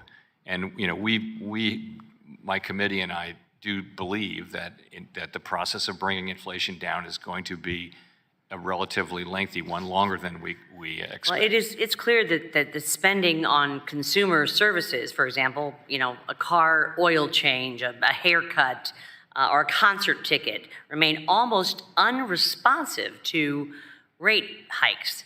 Do you have a projection for when we might see this spending go down? So non-housing services, the broad service sector is Right. famously less responsive to and less focused on rate hikes and the cost of capital. So what we think, and that's about half of core inflation, a little bit more than. So we think, and I think broadly, this is what forecasters think, is that it will take some softening in labor market conditions, because in that service sector, it's very labor intensive. By far the largest cost for most service companies is labor. So what you want to see is rebalancing so that demand for labor and supply, a lot of that can happen through fewer job openings and things like that, and we do see it happening. The Consumer Price Index, or CPI, which measures the price of everything from groceries to cars to rent, has in fact declined from its peak. But this personal consumption expenditures, this is the PCE index, which measures, as we were talking about, consumer spending, remains historically high. How else can you account for this difference when it comes to a rate hike pause? Well, we never used the word pause, and I wouldn't use it here today. What we did was we agreed to maintain the rate at that meeting. Almost every single of the 16 of the 18 participants on the FOMC wrote down that they do believe it'll be appropriate to raise rates, and a big Yes. majority believes raise rates twice this year. And I think that's a pretty good guess of what will happen if the economy performs about as expected. I think you're right. More rate hikes likely are needed to bring inflation back down to the 2%. And, we're concerned about a hard landing, about recession. So anyway, my time has expired. And I now recognize a gentleman from Illinois, Mr. Caston, for 5 minutes. Thank you, Madam Chair. Thank you, Chair Powell, for being here. So in June of 2021 at the Green Swan Conference, you said, climate change poses profound challenges for the global economy and the financial system. In October of 2021, FSOC's report on climate-related financial risk for the first time identified climate change as an emerging threat to U.S. financial stability. And in December of last year, the Fed released climate supervisory principles for large banks that said, quote, the financial impacts that result from the economic impacts of climate change and the transition to a lower carbon economy pose an emerging risk to the safety and soundness of financial institutions and the financial stability of the United States. You've made many comments today that I think are broadly consistent with that in your role, and I appreciate the comments you've made in that capacity. Can I safely conclude that in June of 2023, 6 months after that release, that the Fed's position is still that climate change presents a risk to the global economy and the financial system? Yes, I mean, I hasten to add, though, that our role in this is an important but quite small one around bank regulation. Understood, and I'm not asking for the role, I just want to clarify that. The reason I asked that question is because on May 11th, your colleague Christopher Waller at a speech in Spain said, quote, climate change does not pose a serious risk to the safety and soundness of large banks or the financial stability of the United States. and went on to say that the risks posed by climate change are not sufficiently unique or material to merit special treatment relative to others. Should we understand as we sit here that Mr. Waller was speaking in his personal capacity and not as a designee of the Fed, if indeed Fed policy hasn't changed since December of 22? So I don't comment on on the things that my colleagues say. So I understand, but you understand the concern that if markets and regulators are to understand that the Fed has a consistent policy, and one of the members of the Fed is saying something that appears to be directly opposed to Fed policy from 6 months earlier, that's a concern. Again, it's governors have always had the ability, and Reserve Bank presidents as well, the ability to have their own views on things, and that's going to happen, and that's probably a good thing that we have a diversity of perspectives. I think there may be less in that difference than you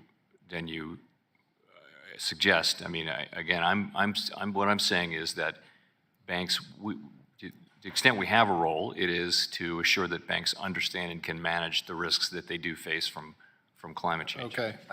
Well, I don't want to create internal tension, but I think we're all aware that you, above anyone, is aware that your words are closely scrutinized, and we were concerned with the words of your colleagues there.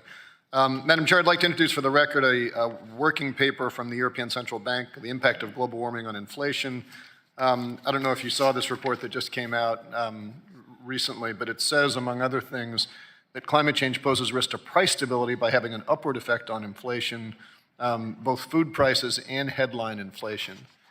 And what I wonder, without opining on their math, if in fact we are looking at a world where climate change, per the European Central Bank, is going to increase inflation, and we were to find ourselves in that world going forward, would the Fed or other central regulators say we have tools to address this, or are we going to say, well, that's non-core inflation, what are we going to do in hindsight? Because it feels to me like we've got a major bank regulator saying climate change is running the risk of inflation, but I don't even know what tool you would use to address that.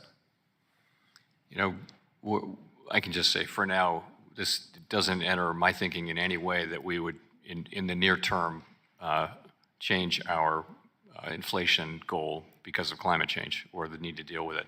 There's a lot of thinking and research that over a long period of time, really the process of investing very large amounts of money in a green transition could drive inflation up, but that's not something we're thinking about today. We are not, during our FOMC meetings, we are not thinking about climate change as something that's relevant to the current inflation or to current monetary policy, and that is very much our focus today, is inflation today. Yeah, and I guess what I'm struggling with is that if we agree that this is a systemic risk, if we agree that this leads to inflation, and we don't really know what role you'd have with tools, there's a concern there.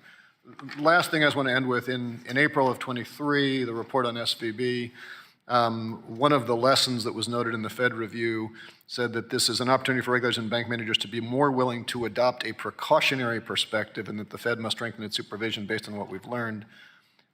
I'm trying to figure out with climate change, if we agree that this is a forward risk, how do we get the Fed the tools to apply a precautionary perspective? The gentleman's time has expired. The chairman can submit an answer in writing to the record. And I now recognize myself for 5 minutes. Chairman Powell, in March, you confirmed to me that the Federal Reserve is a consensus organization built on garnering broad support before agreeing to any proposal.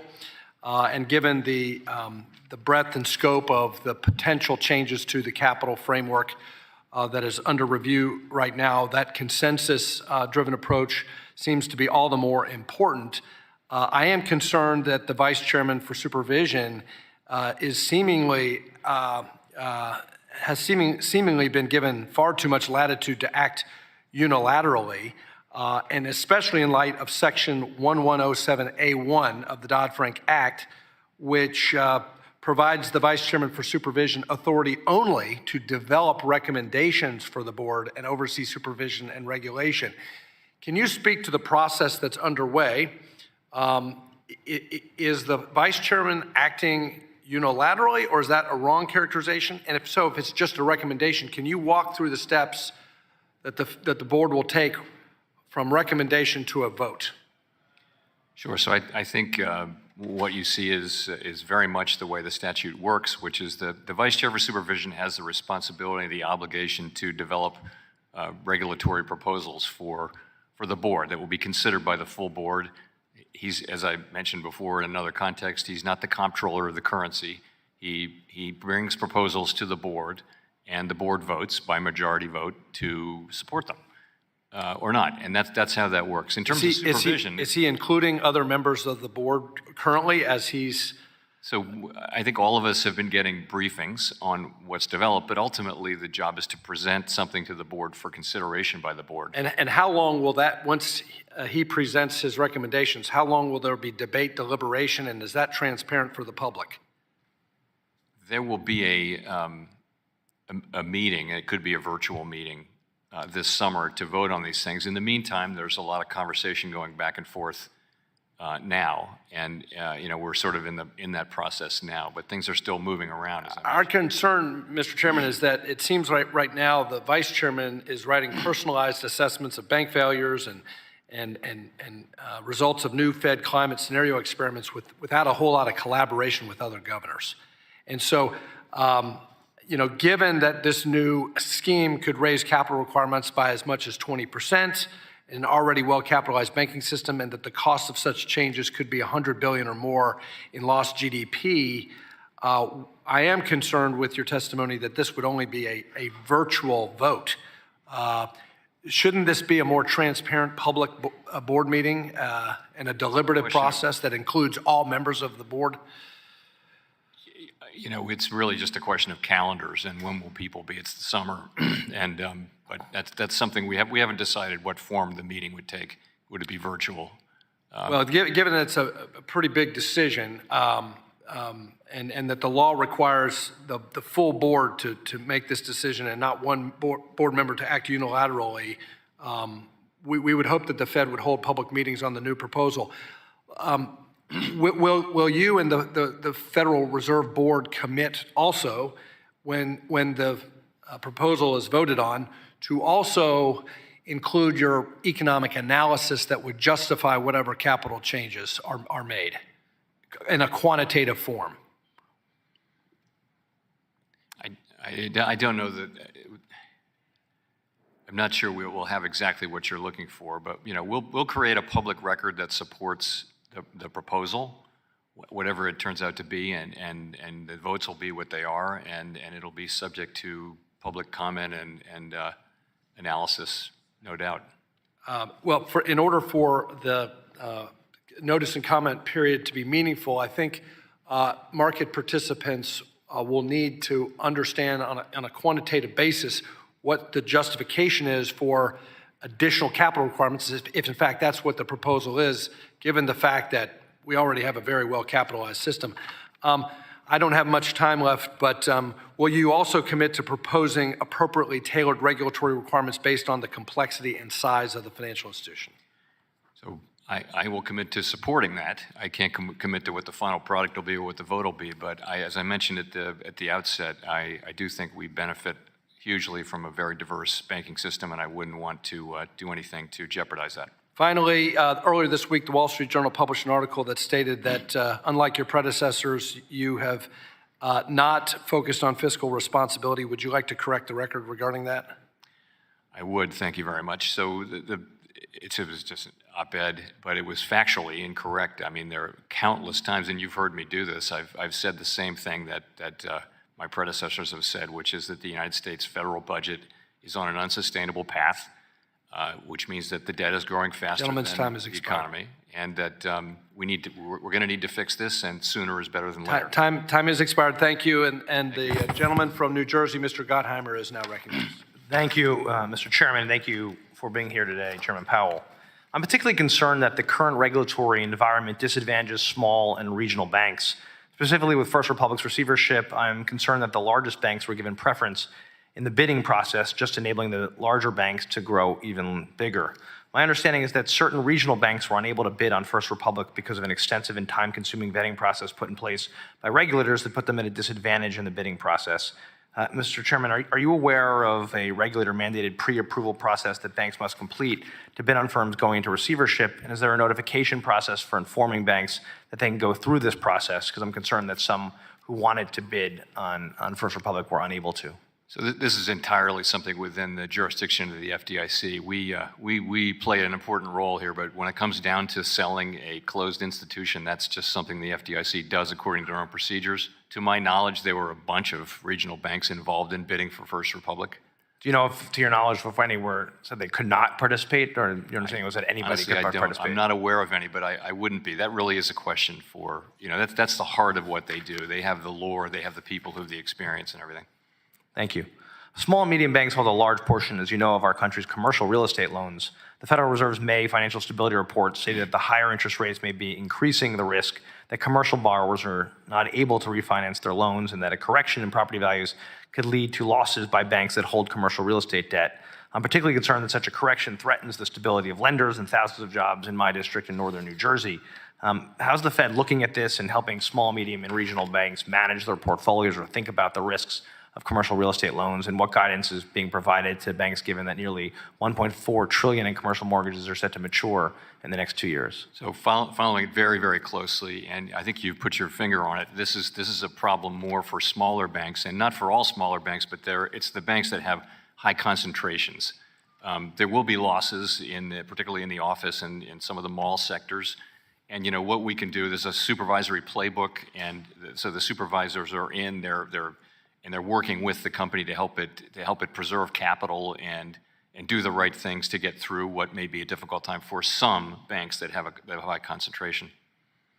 Thank you so much. As was discussed today, there's concerns, obviously, that banks may be tightening their lending process and processes and tightening what's available. Are you concerned that higher rates and the recent instability in the banking system will lead to a credit crunch that can make it harder for small businesses to finance their operations and potentially lead to rolling blackout of loan defaults across industries? So we're watching that very carefully. Bank credit conditions have been tightening for a year, and that's partly as a result of our rate increases. We're very alert to the possibility that the sort of shocks that happened in March might exacerbate that. We don't see a lot of evidence yet on that, but we wouldn't have expected to. So it's something we're going to continue to monitor carefully. Are you concerned at all about the non-banks and what the crunch that could happen on that side?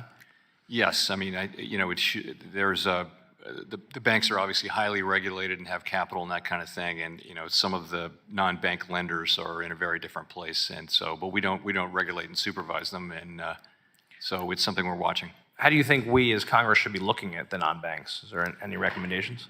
Where there is same activity, there really ought to be same regulation. You shouldn't be able to conduct the same activity. We regulate these things for a reason, and if we're not regulating them appropriately, then that should be changed. But if you can just go across the street and start a business that does the same thing without the regulation, then that's not going to be effective or fair. With Basel III conversations up and running, and obviously driving towards some conclusions, it appears, or recommendations, is that something that you've been watching? Obviously, you have Fed representation there. What are your largest concerns in terms of requirements and how you're thinking through that right now? So I think these are going to be very important. A number of very important proposals are coming, and I would just put out a couple principles, and that is, our banks are strong and they're well capitalized. I think that's pretty broadly agreed, and I think we're going to want to understand how even higher capital is justified. There'll need to be a case made for that. Almost as important as that, or maybe more important, is that we need to respect the diversity of institutions that we have in this country.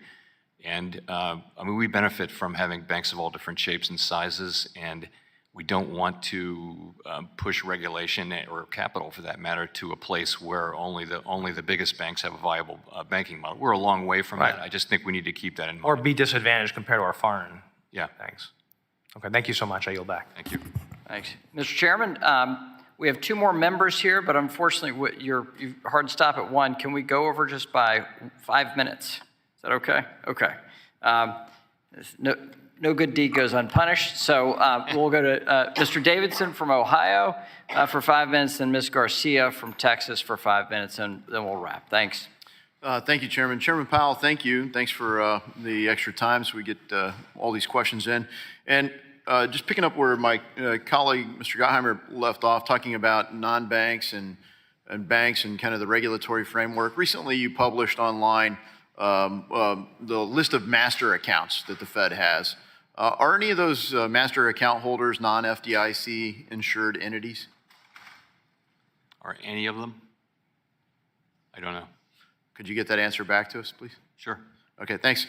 So when I think about some of the dynamics that are going on in the market related to banks, non-banks, securities, not securities, one agency in particular has been very activist in this place over at the SEC, and it's kind of tangentially related to the Fed, but crypto and digital assets in the U.S. has got a market cap of around $1.1 trillion right now. It's been there for a bit. Do you acknowledge that this asset class has staying power in the U.S. economy? It appears to have some staying power. Of course, that 1.1 trillion was, what was that a year ago? A lot higher. Yeah, it's had some volatility in large measure due to the lack of legal clarity, and so hopefully this committee will help that quite a lot here this summer with at least two bills, one on stable coins and one on market structure, and it'll be clear not just for Congress but for regulators, including Chairman Gensler, and obviously market participants, whether they're forming the ideas or investing in the ideas or participating in the activities in the space.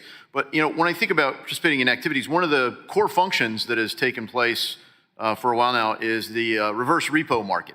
So it's hovered over just over $2 trillion for the first half of this year, and it follows kind of exponential growth that we've seen over the past few years. So what's your assessment on the implications that the reverse repo market has on our economy?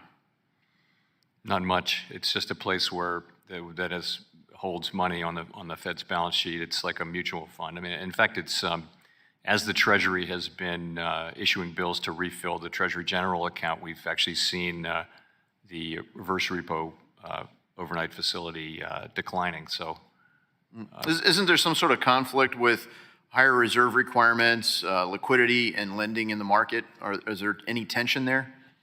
I don't believe so. It's just a place where largely money market funds have been putting their money, and as rates normalize in the economy, we're likely to see the reverse repo facility shrink dramatically, and I think without particularly important macroeconomic effects. If you think about the implications, the Fed had to intervene in September of 2019 to provide stability and liquidity to that market. The fact that the Fed needed to use an emergency facility to intervene in the market would normally indicate some cause for alarm. Do you feel like that was an aberration? There's no more cause? Everything's been settled? Well, that was about suddenly finding ourselves in reserve scarcity. So we'd been monitoring the level of reserves really carefully and thinking that we knew where scarcity would start to appear. And the problem is demand can be very volatile. So demand spiked and there weren't enough reserves. So you had a situation where we had to supply reserves in big quantities.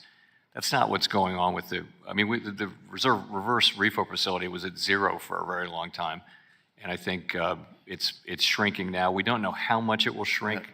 Well, I think the growth of it kind of highlights some of the related concerns for inflation and tension between liquidity and frankly, when you look at the requirements for capital and the alternative returns in the market, there's a concern, well, all that capital can't be deployed in the same place. So when you have to pick places for it to be deployed, then it certainly has implications. So I would love to follow up with you on it, maybe align my own views with the thinking at the Fed and with some market participants. When I think about the Federal Reserve, of course we think about monetary policy, and we want Fed autonomy on monetary policy to some extent. A lot of non-market intervention that to me continues to be a cause for concern. Continued purchases of mortgage-backed securities, for example, prevent real price discovery. Is Fed's purchasing propping up prices, or is it holding them artificially low? It's a non-market influence. and I think it has some distortions. So as chairman of Housing and Insurance, I am continue to be concerned about that. But the other thing is, really, the big concern is the regulatory side. Gentleman's time's expired. Yield. We'll now recognize Ms. Garcia for the ultimate question of the day. Thank you, Mr. Chairman, and thank you, Chairman Powell, for being here today. It always is a breath of fresh air to have you here to give us the latest report on from the feds. I first want to thank you personally for working on a topic that has always been dear to my heart and dear to the heart of the Congressional Hispanic Caucus. I know several members have already touched a little bit on issues related to diversity and inclusion, and you yourself said something, and I really was struck by the words you used, that when you look at setting the interest rates, you want to reflect that all Americans in the room when you do it. And in my view, the best way to do that is to make sure that the people at the table making those interest rates decisions reflect what America looks like. So I want to thank you again for last month joining you was Adriana Kugler, who was nominated as the first Hispanic to ever serve on the Federal Reserve Board of Governors in its 109-year history. It took a while, but we're there now, and hopefully that will help ensure that when decisions are being made, that all Americans are indeed in the room with you. And so I want to thank you and the President both for making sure that that happens. I know that in my district that is 77% Latino, we're really proud of that fact. But Mr. Chairman, I wanted to see if you could provide me an update on the federal workforce, particularly within the Fed system, because I think that area too, you may recall we've discussed it before in prior times that you've been here, the workforce doesn't quite look like America. So could you give me an update on where we're at with diversity and inclusion issues related to Latinos in the federal workforce for the Fed? Sure. Well, I guess the place I would start is a good part of the story, which is the directors of the 12 reserve banks around the country. That's been an area where we focused heavily on diversity and inclusion, and I think met with a great deal of success. So relatively high numbers. We can give you the numbers. We'll be happy to. Relatively high numbers of both Hispanics and African Americans and other minorities, and majority of women. So that's been an area where we have a free hand to act, and we can do that. I think in terms of the workforce, we actually had a particular focus at the Federal Reserve Board on Hispanics and working hard, particularly devoting ourselves to a tight focus on generating more Hispanic contact and more Hispanic employees. And I think we had some success with that. We spent a whole year of that, doing that a year or so ago. And so, you know, it's a very important, the most successful organizations in American society, or it's not a coincidence that they seem to me to be the ones that have pretty advanced diversity and inclusion programs, so that they do have, you know, all different parts of America represented around the table. Great. Another area of concern for me has always been affordable housing. I know that is a challenge for us in Houston, and also the challenge of combating the homelessness crisis across America. I know that the ranking member, Chair Waters, this morning filed some bills related to seeking increased dollars for affordable housing and dollars for tackling the homelessness problem. Do these issues impact the inflation rate and the work that you're doing to lower the cost of housing for all Americans? I think they may have a marginal effect on inflation. I think more, I would point to things like workforce participation. So people need housing so that they can get to the place where the jobs are, and in many metropolitan areas the rents are very high, so people are having to drive very long routes to get to work. And I mean, labor force participation has an important effect on labor supply, which has an effect indirectly on inflation as well. So, how long have we had the 2% goal for inflation rate? Unofficially for a quarter of a century, and officially since 2012. And every What- other central What banks. factors would have to occur for you to reconsider the 2% since it's been there for so long? What would have to happen for us to Mhm. reconsider it? Mhm. I can't really think of anything. Nothing during my tenure will happen to cause me to want to reconsider it. You know, if you come back in 100 years, it'll probably be different, but it's some unforeseen circumstance, I would say. Thank you. Gentlelady's time's Thank expired. you, Mr. Chairman, I appreciate it. I'd like to thank you the Chair Powell for his testimony today. Without objection, all members will have 5 legislative days within which to submit additional written questions to the